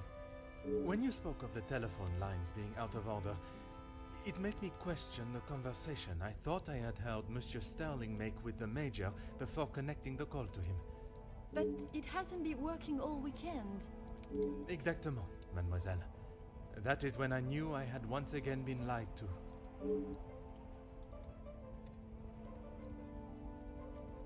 She was meant to be resting in the staff quarters. She has not been well. I am afraid that was yet another lie, orchestrated to keep her from incriminating herself. Why would you think that, detective? I only managed a few words with her before we were quite abruptly interrupted by Monsieur Starling. I must admit, he has a habit of speaking over the other staff. It was much more than merely disturbing our conversation. It was done with the intention to prevent Mademoiselle saying something that she should not. So, Elizabeth killed Felix, and then Archibald helped her cover it up? In its simplest form, oui. I have heard it directly from the horse's mouth. You have spoken with Elizabeth already? Did she admit to it? Not Elizabeth, but Monsieur Sterling. I wasn't. What were you doing in there, detective? It was Monsieur Sterling that I found in there. I was taken by some surprise to hear anyone awake at that hour. What on earth was he doing? He claimed he was merely reminiscing of his time with the family. You don't believe him? It did not take long for me to uncover the truth of why he was there, and the location of the Major's murder weapon. Hidden area? A room that held all of the Major's secrets. I had no idea. Did you discover the reason for his blackmail? I did. Were you aware he was dishonorably discharged from the army? Dishonorably? What does that mean?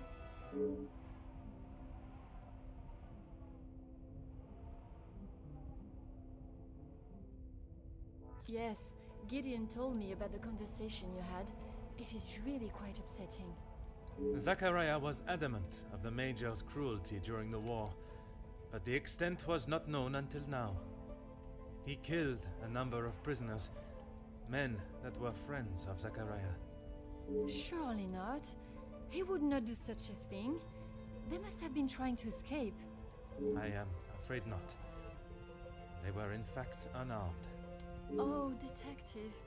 It is the reason he was discharged, denied his military pension, and I believe the reason he fled England. He had been such an important part of my life for so long, but I feel like I hardly knew him. In a sense, you said it was she that killed him. It was her hand that held the knife, but he was quite insistent it happened in self-defense. So can we talk to her next? In all of the years I have known her, she has barely even raised her voice. I cannot believe she would do something like that out of malice. The whole truth cannot be known until Mademoiselle Elizabeth has told her story.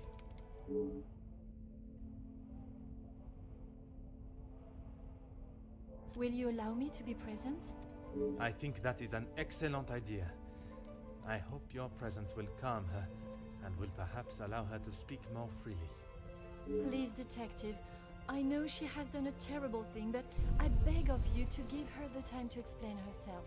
I will offer Mademoiselle Elizabeth the fair trial that she deserves, as I would with any suspect. Thank you, Detective Poirot. Would you bring Mademoiselle Elizabeth to the study where we will not be disturbed? Of course, I'll find her immediately.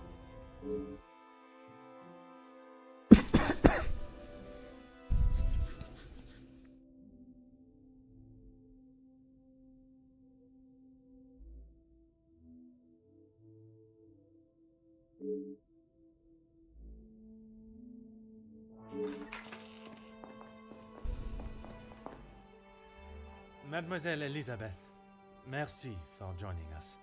Miss Angeline said you requested to see me urgently. We have some serious matters to discuss, and I would like to waste no further time. Oh, yes, Detective. Still not quite myself. I was surprised when Monsieur Sterling hurried you to assist Madame Vandenbosch last night. I should not have avoided my duties for so long. The house does not stop because I'm feeling a little under the weather. That is true, but you cannot be expected to complete all your tasks if you are not in the right frame of mind. Honestly, Detective, it was best for me to not sit and wallow anymore.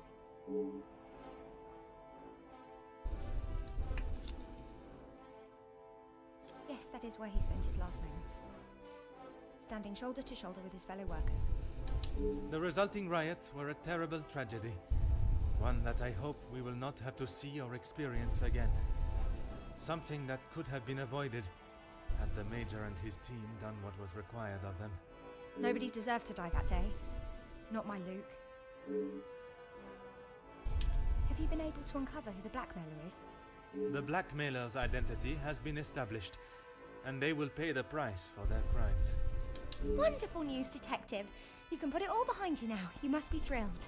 I would not say thrilled, knowing that such a close friend has betrayed us. Mademoiselle is correct. What I have learned over this weekend is that people are not always as they appear. While they may give an impression of being a friend or ally, they can in fact be something completely different. And, what of the Major's killer? Well, mademoiselle, that is why I have asked you here now. I'm not quite sure what you want me to say, Detective. Your honest opinion is all I ask, and, s'il te plaît, do not hold back. No one else felt it necessary. We only spoke when there was something in the house to be done. We did not speak of interests or pastimes. You knew of his work with Monsieur de Silva? I only know what is required of me to know, and that is very little. But you were aware of his work as security at Monsieur de Silva's factory. I was. The factory your beloved Luke worked at, before he was cruelly taken from this world. Yes, Detective. Detective? What kind of question is that? It is a straightforward one. Mademoiselle, if there is something you wish to tell me, now is that time. I'm sorry, Detective, I just don't know how to answer it. Let us consider what we know of the Major. He fronted the militia that attacked the workers at the strike. You were aware of this? You finally had someone to blame for Luke's death. Someone conveniently located in the same house, alone in his study. No, Detective. It wasn't like that. Tell me what happened with the Major on the evening of his death. I was only in here trying to prove what I heard Mr. Beckers say. I was going to report him, I swear. Miss Angeline, you believe me, don't you? I want to. I am still trying to understand it all myself. Why don't you start from the beginning? I was delivering Miss Angeline's dress to her room when I heard Mr. Beckers arguing with the Major in his study. They were ever so loud. I thought the whole house would have been listening to what they were saying. Mr. Beckers was talking about the factory strikes and how it was the Major's fault. He told him that if he didn't own up to his crimes, he would go to the newspapers. I cannot imagine the Major would have taken kindly to Monsieur Becker's threat. He didn't. He called him some rather uncouth names before Mr. Beckers left and went downstairs, and made sure to keep out of sight. After the altercation between the Major and Master Gideon, you went to speak with him outside, and I thought I could look around his study without anyone knowing. I had to know for sure. If it was true, he deserved to be held accountable. And did you find the proof you are looking for? I found a payment from Mr. De Silva, but there was nothing incriminating about that. I was so nervous. I felt like my heart was beating out of my chest. And then you saw the blackmail note. I recognized the writing on the envelope. I couldn't believe it. How could he do such a thing to Angeline? To the family that had taken him in? Common sense would determine the Major was another victim of the blackmailer. If I'd have used common sense, I wouldn't have been snooping around alone in his study in the first place. I heard the footsteps in the hall, and before I could move, the Major was standing in front of me, demanding to know why I was going through his belongings without permission. I tried to come up with an excuse, but nothing came out, and when he saw the letter in my hand, it was like Dr. Jekyll turning into Mr. Hyde. I tried to move around him towards the door, but he hurled something towards me, and it crashed against the wall. That would explain the damage to the wall. I froze. I have never been so scared in all my life. I thought he was going to kill me there and then. And you thought you would beat him to it? Oh, Detective, you make it sound as though I had it all planned. He lunged forward and grabbed me by the arm. I tried to push him away, but he was too strong. His grip just got tighter and tighter. If only you had seen the look in his eyes, I dared not even scream. I saw the sheath on his belt. I didn't know what else to do. I didn't want to hurt him, but he wouldn't let go of me. So you took your opportunity to put an end to it all. I just wanted to get him off me. I didn't want to hurt him. I reached for it and I jabbed it at him. His grip instantly loosened and I ran straight out the door and didn't look back. You did not even look to see what state you had left him in? She had just been attacked, Detective. Oui, please. Continue. I ran down to the pantry looking for Rahana. She took one look at me and knew something was wrong. I explained to her what had happened and she went to find Archie. She said he would know what to do. We went back to the study and he was still lying there, motionless. Archie said that no one would believe me. That if someone like me killed someone like him, I would be sent straight to the gallows. He left the letter so you would find it. He said that if people knew what the Major was really like, then they wouldn't care what happened to him. So I am to believe that it was Monsieur Sterling and Mademoiselle Rihanna that cleaned the scene and orchestrated a plan that included a fake telephone call and dressing as the Major so that he may be seen. You had nothing to do with that. I swear I had no idea that is what they had done. Archie just told me to stay out of sight. I am no master criminal. Then Monsieur Sterling and Mademoiselle Rihanna will be charged for obstruction of justice and impeding my investigation. Please, Detective. They were only trying to help me. If they wished to help you, they should have brought all of this to my attention immediately instead of committing more illegal acts. Surely you haven't forgotten what happened with Fleurette. She was only accused of stealing a bracelet. I killed a man. It is a day I have not forgotten, mademoiselle. Even for a moment. Without your help, I don't stand a chance. Please, Detective Poirot, you are the only one that can help me. Oh, Elizabeth, why didn't you come to me? I didn't think you would believe me. I felt so guilty. And when it was announced yesterday that he was a victim of the blackmailer, I wanted to tell you everything. I came to find you last night, Detective, but Archie stopped me. I'm sorry.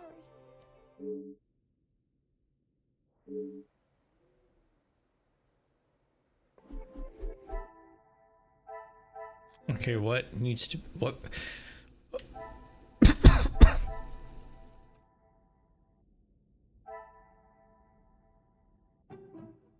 Order and method.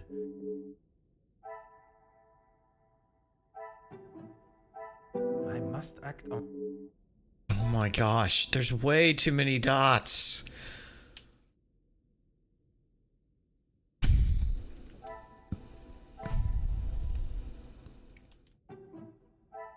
Things are beginning to...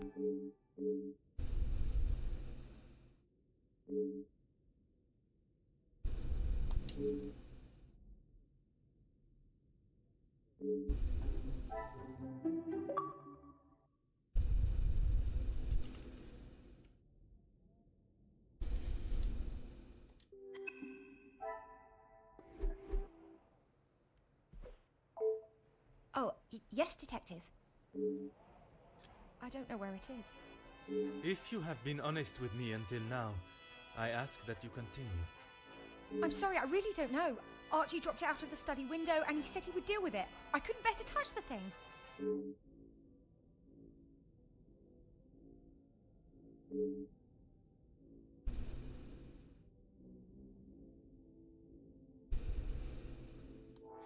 Please, I was only protecting myself. I didn't want to hurt him. He just wouldn't let me go. Oui, mademoiselle. I know.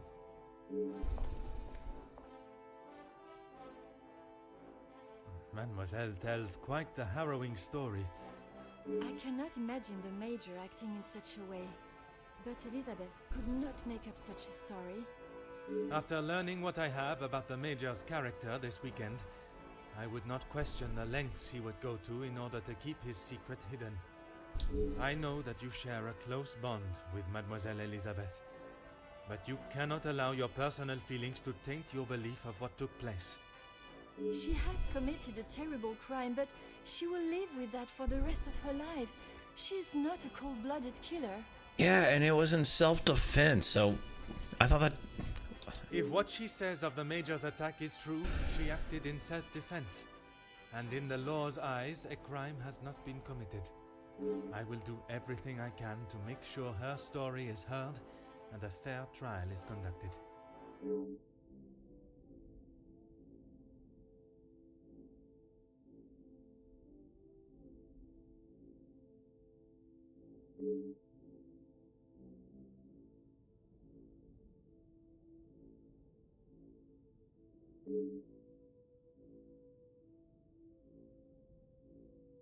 Mademoiselle, it is time I address the house. Are you sure? What will you say? What if they do not listen? I can assure you, they will. Elizabeth was right, though. She's just a servant. What if they... Mademoiselle, when Detective Poirot speaks, they will listen. Would you ask the guests to convene in the library? Of course. And what of the staff? I have told Monsieur Starling to remain in the staff quarters with the others. When the authorities arrive, they shall be dealt with. You have been of great help to me throughout my investigation, and now that it is over, I have one final request. You only need to ask. While I am speaking with the guests in the library, would you watch over Mademoiselle Elizabeth in my room? You don't think she will try and escape, do you? In her position, I do not know what she might try. But I trust with you there, any potential ideas of such a thing will be squashed. Now there's a 9th chapter? Dude, I want to go to bed.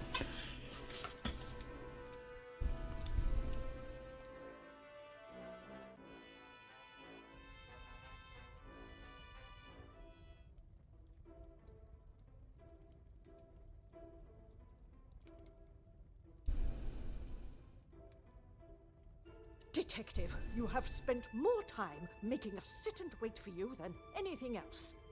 Madame Van den Bosch, if you think I have spent my time focused on anything besides uncovering the Major's killer, you are sorely mistaken.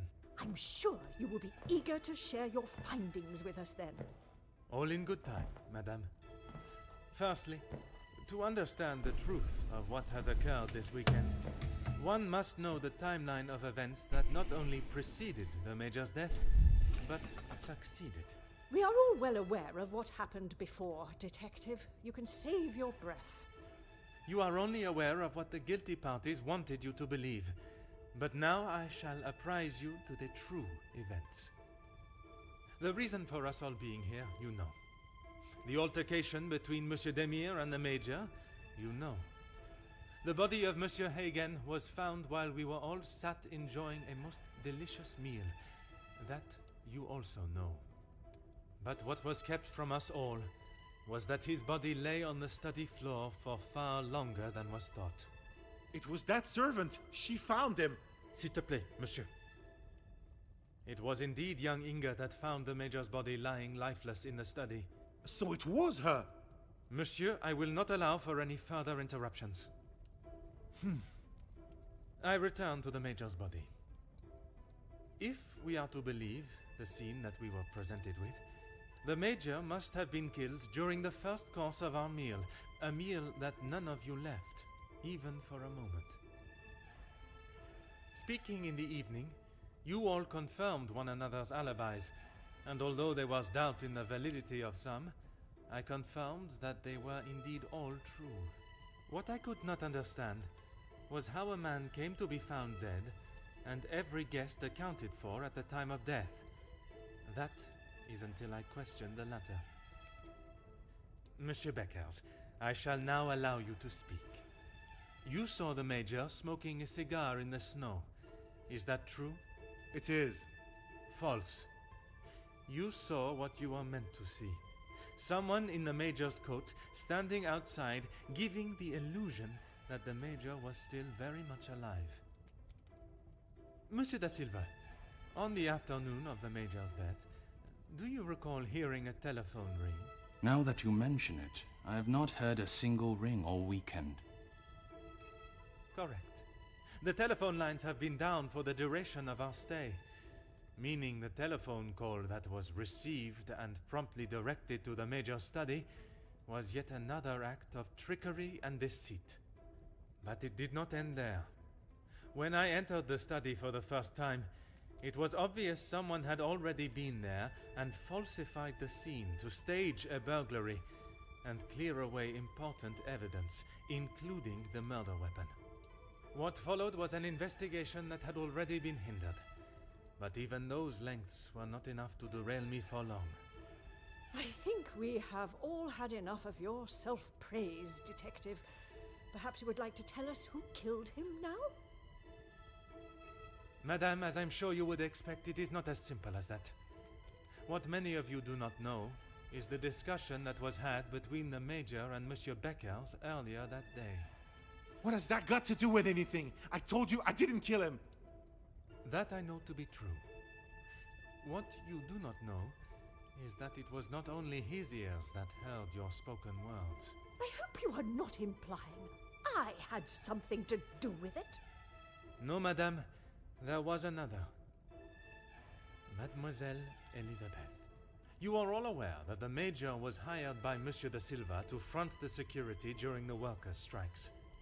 What very few of you know is that it was the Major's order that instigated the vicious attacks on those unarmed men and resulted in numerous deaths, including Mademoiselle Elizabeth's fiancé, Luc. Monsieur Beckers confronted the Major, declaring that he was to hand himself in. That is what Mademoiselle Elizabeth overheard. Now, knowing the truth, she waited until the Major was away from his study. After he stepped outside following the confrontation with Monsieur Demir's fist, it looked to be the perfect opportunity, or so she thought. The Major returned and found her looking for the proof she required to hand him over to the authorities. If the maid bumped him off, why hasn't she been arrested? The events that followed in the study are not those of a cold-blooded murder, but one of a young girl that had no other option but to protect her own life. Sounds to me, Detective, like you have taken a shine to this young girl and would rather protest her innocence than arrest her for murder, the crime she has committed. Jeez, this is gonna make for a juicy story. Mademoiselle, I ask you this. You have seen the Major's anger before, oui? What if I have? How do you think he would have reacted if someone was to find proof that he had committed a terrible act, and that if made public, would surely result in his incarceration? Exactement. It is quite the story you have told, Detective, but all I have heard is that Elizabeth overheard a conversation blaming the Major for her fiancé's death, and she murdered him in revenge. A servant killing a man that is as revered as he was. She will face the noose. I am not denying that a man has lost his life, but it is not the crime of murder that you all believe. While the Major did not deserve to die in such a way, it was his actions towards Mademoiselle Elizabeth that drove her to defend herself in any way she could. Mademoiselle Elizabeth will be punished, but we will let the law decide the severity of her punishment. She has played you like a fiddle, Detective, acting the innocent victim. She will be arrested and hanged for her crime, like every other cold-blooded killer. Here. Give her what she deserves. The girl has got to pay for what she's done. Seriously?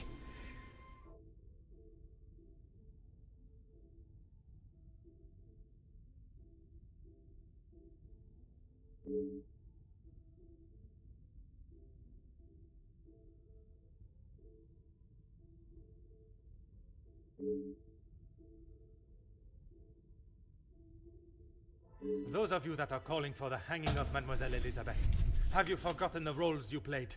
Your actions have been far from innocent. Look, Detective, I see where you are going with this, but it's not going to work. So maybe the strikes were down to De Silva and Beckers.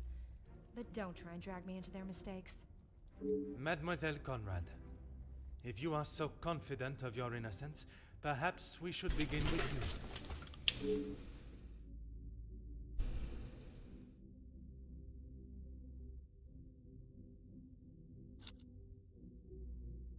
You don't need to imply it's only me that does.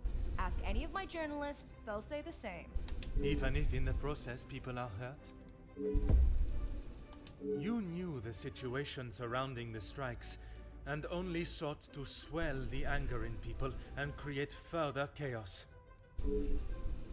Mademoiselle, you so often have something to say, and now is not the time for silence. You really are delusional. Maybe you should just keep your theories and claims to yourself.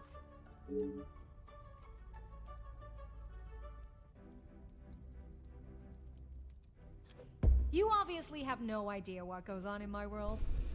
I would say stick to honest police work, but it seems that it's not in your field either.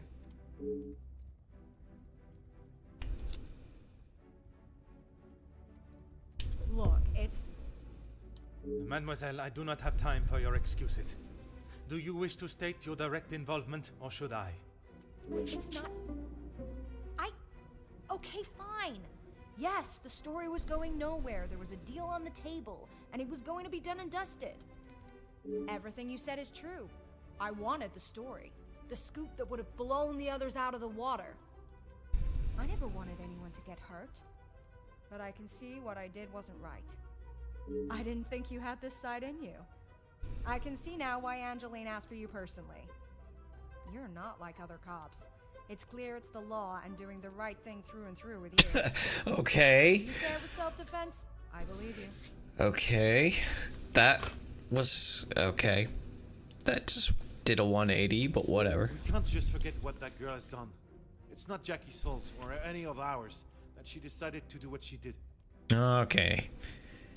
Monsieur Beckers, you are the last person I expected to defend Mademoiselle Conrad. We talked only last night, and correct me if I am wrong, but you have already declared the role you played. To me, at least. Yes, we talked. It's just not fair of you to attack Jackie like that, putting words in her mouth until she succumbs to your plan. Alright, I'm finishing this tonight. Because I'm getting tired of everyone's bullshit.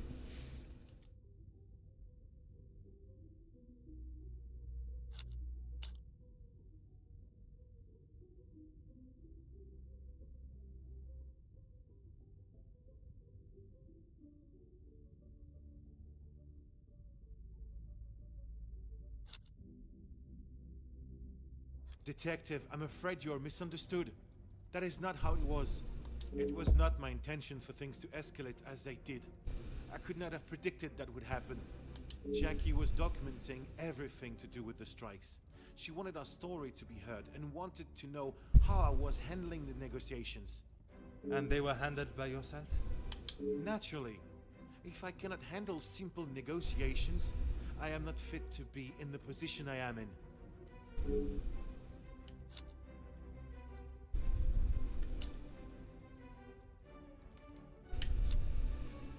I was only pushing for what my men deserved, what they needed. Hindsight is a wonderful thing, Detective. Surely you must know that. Nothing is ever simple, Detective. I'm sure you understand that better than anyone.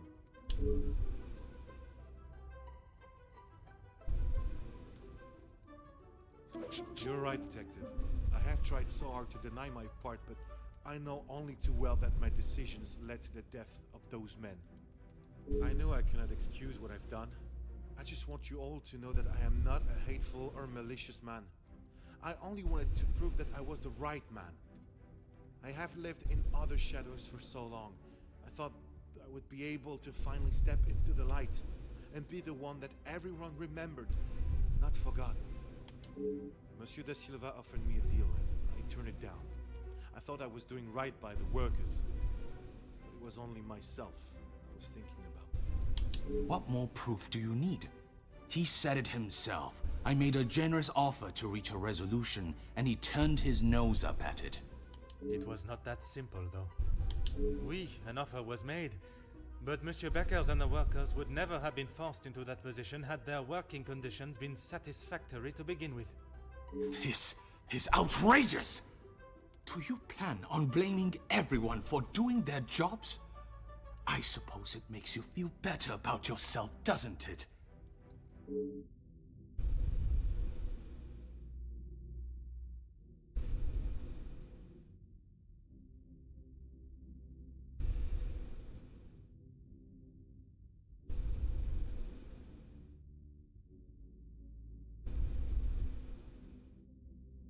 It may be a big deal to you, but I am used to workers not being happy with something.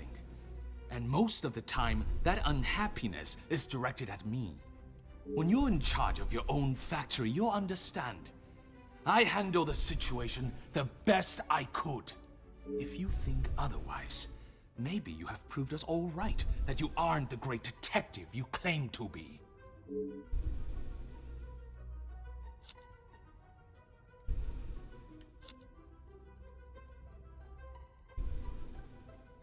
You said it. Anonymous. I don't know them, and it doesn't sound like they know me. When you have something people want, money, they will do anything, including constructing lies to get their hands on it. Monsieur da Silva, you seem to have forgotten our previous conversations. I recall them just fine, thank you. A police officer trying to manipulate facts to fit his own agenda. Shocking.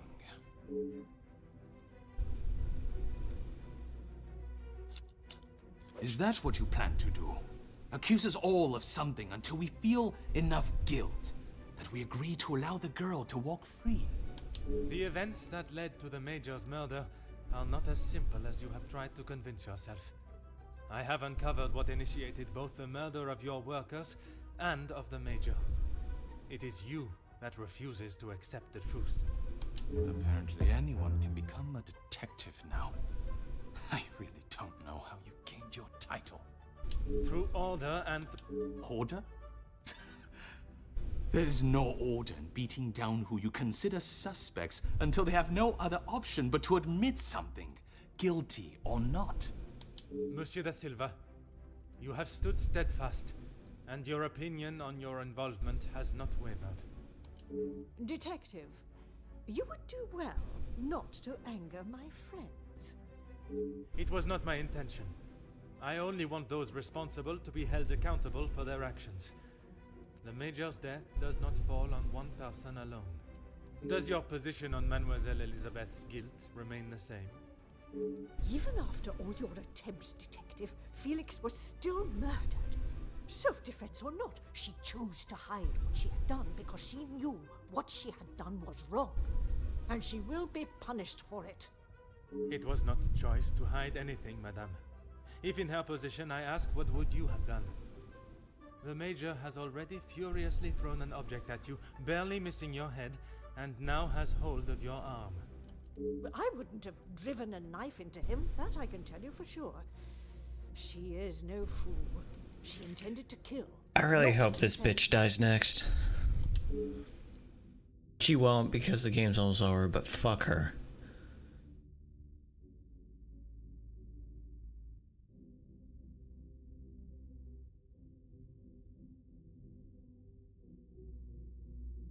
Quite presumptuous of you to assume violence is in his nature.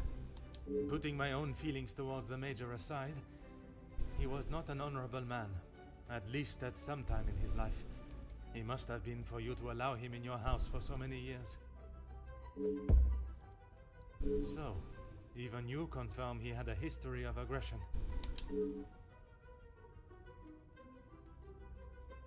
I'm sure that is none of my business. Likewise, it is none of yours. The Major shot and killed a number of unarmed prisoners as they were bound and terrified, posing no threat. His actions are unforgivable and should not be defended by anyone. You judge him so harshly, but I return the question. What would you have done in his position? Not shoot the prisoners? Like, really? He had made mistakes. I will not deny that. In those moments when a decision had to be made, it fell to him, and he did what he saw fit.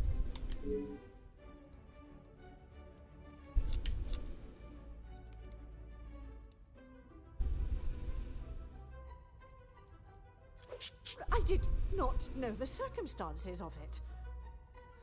If he made that choice, he must have thought there was no other option. S'il te plaît, madame. I ask that you consider everything. God, I swear, some people are just fucking stubborn. My friend has been murdered in cold blood, and you have the gall to ask me to save her? I will see to it that your superiors know of your crooked tendencies. I hate these people. I fucking hate these people. Elizabeth will hang for this. There is no more a fitting punishment for her crime. I knew that you had a cold heart, but never would I have expected to see you turn on a young girl so cruelly.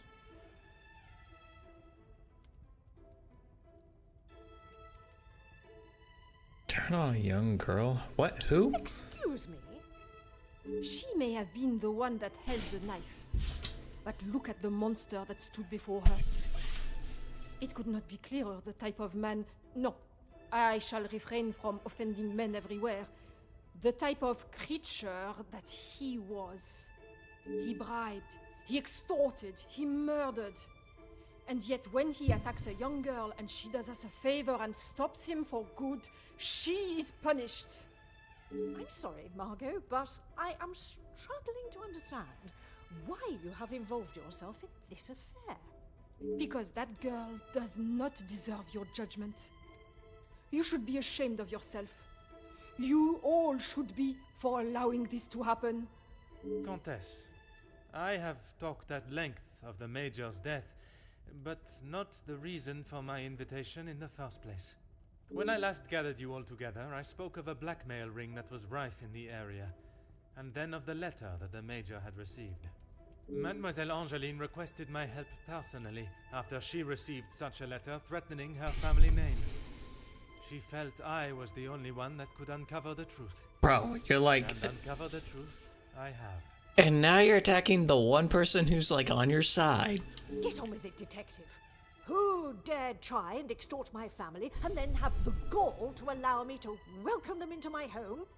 If it was not for the honesty of a young servant, I would perhaps still be looking for the For goodness sake, it was me.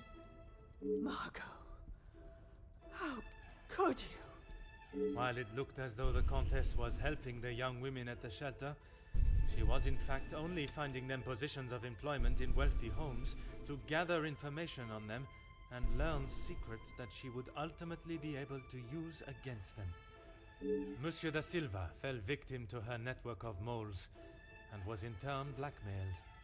It was quite the prosperous setup you had, knowing that they would not be prepared to lose their social standing if a secret was to find its way from where it had been hidden for so long. That cannot be true, Margot. How could you do such a cruel thing? That is rich, coming from you. You are one of my oldest friends. High and mighty Madame van den Bosch. You think you can do what you wish when you wish it and there will be no repercussions. You are as bad as all of them. If I do not get a straight answer out of you, I will march you to the police station myself. Pull a pistol out, Margaret, and finish her I'm off. surprised it took the Major this long to start living with you. He must have been on the edge for some time. How dare you speak to me like that? In my own home. A home you share with the father of your daughter for so many years, and she still remains none the wiser. You have no right. Maman. Angeline? Have you heard what she has admitted to? She is merely trying to make herself... Is what she says true? Felix, he was my father? That is the secret that the letter was talking about, isn't it? You told me that we had nothing to hide. Detective Poirot, were you aware of this? Oui, mademoiselle. But it was not my place to repeat. I don't understand. What about father? Your maman betrayed the love of a good, honest man and played away behind his back and then kept it hidden for all these years like a lady of the night with her client list. You will say no more. Angeline, I... Did Felix know? This is not an appropriate conversation. He knew, dear girl. He knew the whole time. It is only dear Edwin that was blind to their deceit. You will not talk of him like that. You will not talk of him at all. If I don't, who will? You never deserved him. You don't even deserve the memory of him. Countess, there is something that you still have not explained. What more is there for her to say? How long were you in love with the Viscount for? Margot? Can you give me a few minutes? We were destined to be together. And then you turned up. I'll let him out. Just give me a few minutes. All but forgotten about. But you were nothing more than friends. And you made sure of that, didn't you? From the day you arrived, it was all about what you wanted and what you had to do to get it. You didn't consider Edwin at all. He was just a purse to you. I loved my husband, and I miss him every day. Loved him enough to stray? Both of you, no more. Please, Angeline, let me explain. Maman, I do not wish to hear anything else from you. Not even your own daughter wants to hear your lies anymore. Cassandra Van den Bosch, all alone. How dare you!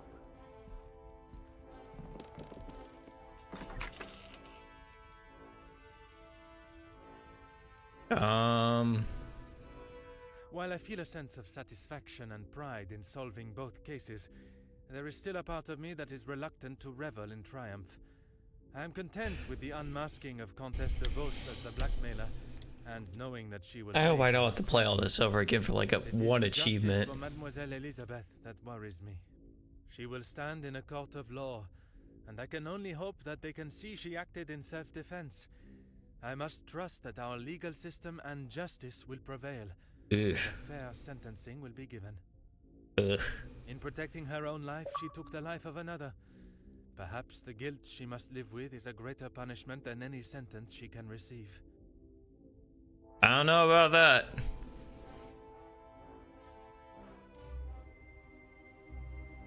Countess de Vos was taken from Nemozine House in cuffs and placed under arrest.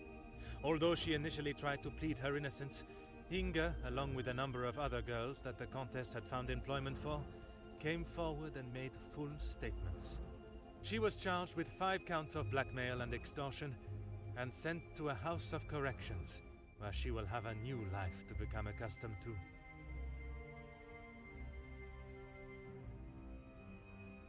Monsieur Sterling and Mademoiselle Rihanna were also reprimanded for their participation. While they may not be facing time in prison, tampering with a crime scene and obstruction of a police investigation are certainly not something that houses and new employers will look positively on. Mademoiselle Angeline finally became Madame Demire, and together they took up residence in England, where Monsieur Demire continues to support and fight for fairness and equality in London. I am happy to say that we have remained in contact, and Madame Demire has become a regular correspondent of mine, and the latest joyous news is that they are expecting a child of their own. Hey, what about Elizabeth? After Madame Van den Bosch's secret was revealed to the world, her position in the social hierarchy was no more, disappearing in a moment. While she still resides in Belgium, I believe she has had to adapt to a far more modest way of life. A humbling experience for her, I am sure. Madame Demire has not mentioned her maman in a single letter. After the discovery of her real father and how she had been lied to for so many years, I am not surprised if her departure from Belgium was somewhat an act of separation from her maman. What a bitch. Good riddance. Mademoiselle Conrad left Nemozine House the same way she entered, confident in herself and audacious in her opinions. Her report of the Major's murder at the house and the surrounding blackmails became one of the most talked about stories of the year. While there were certain details of her own involvement that did not make it to print, she was really quite complimentary about the detective at the heart of the case. Monsieur da Silva tried to continue in his position as factory owner and business entrepreneur, but after his accounts and business dealings were investigated following the details of his blackmail being made public in Mademoiselle Conrad's article, his illustrious business empire began to crumble and is now facing an international corporate investigation. Monsieur Becker stepped down from his position as union leader, accepting that he was no longer fit to represent the workforce that, in his words, he had let down on a scale of unmeasurable proportion. Although he is no longer the voice of the workers, he continues to support them from behind the scenes. Monsieur Zachariah and his brother made amends, and returning to his family home, and after sobering up, he was able to find the help that he required. I understand that he is now helping... He kind of looks like Mick Jagger a little bit. And Mademoiselle Elizabeth. She stood before a court and was found guilty of second-degree murder. Oh. She was sentenced to time in a female correctional house on the outskirts of the city. Oh. Alone in a foreign country with no friends or family for support, it will certainly be a hard life for her there. Her mental and physical strength will surely be tested to their limits. But it was in self-defense. Without repercussions, we would become a society of animals. That is so unfair.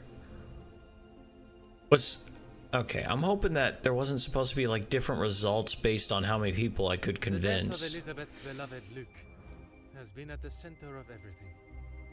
Had those in positions to help not acted with only themselves in mind, perhaps he would still be alive today, and the Major would have paid the price for his own crimes in the eyes of the law, not at the blade of a knife.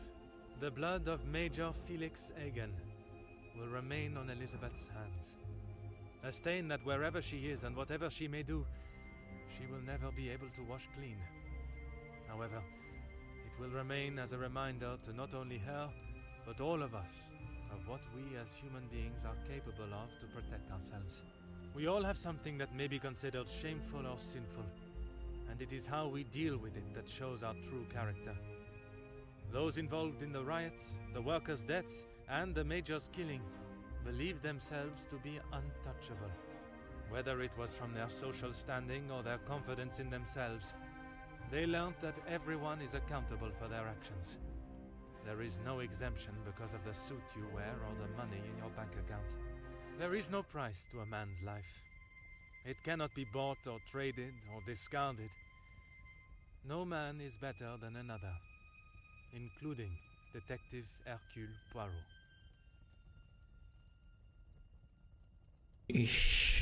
Yeah. It's not quite the ending I wanted, but I'm not sure if there's a different option or not.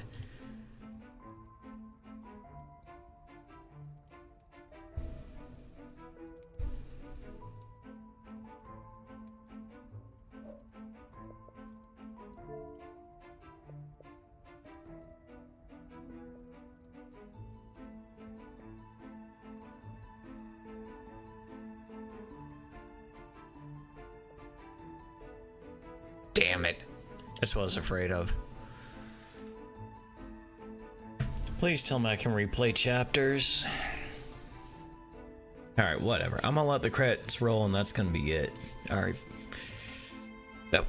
I'm not satisfied with that ending, but it seems like I might be able to get a satisfactory ending, and it'll just probably be tomorrow. Anyway, till next time, everyone.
Are you kidding me? I gotta replay the whole game?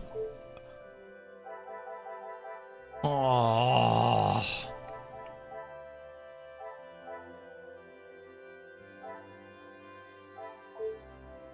Are you kidding me? That's stupid. Alright, whatever.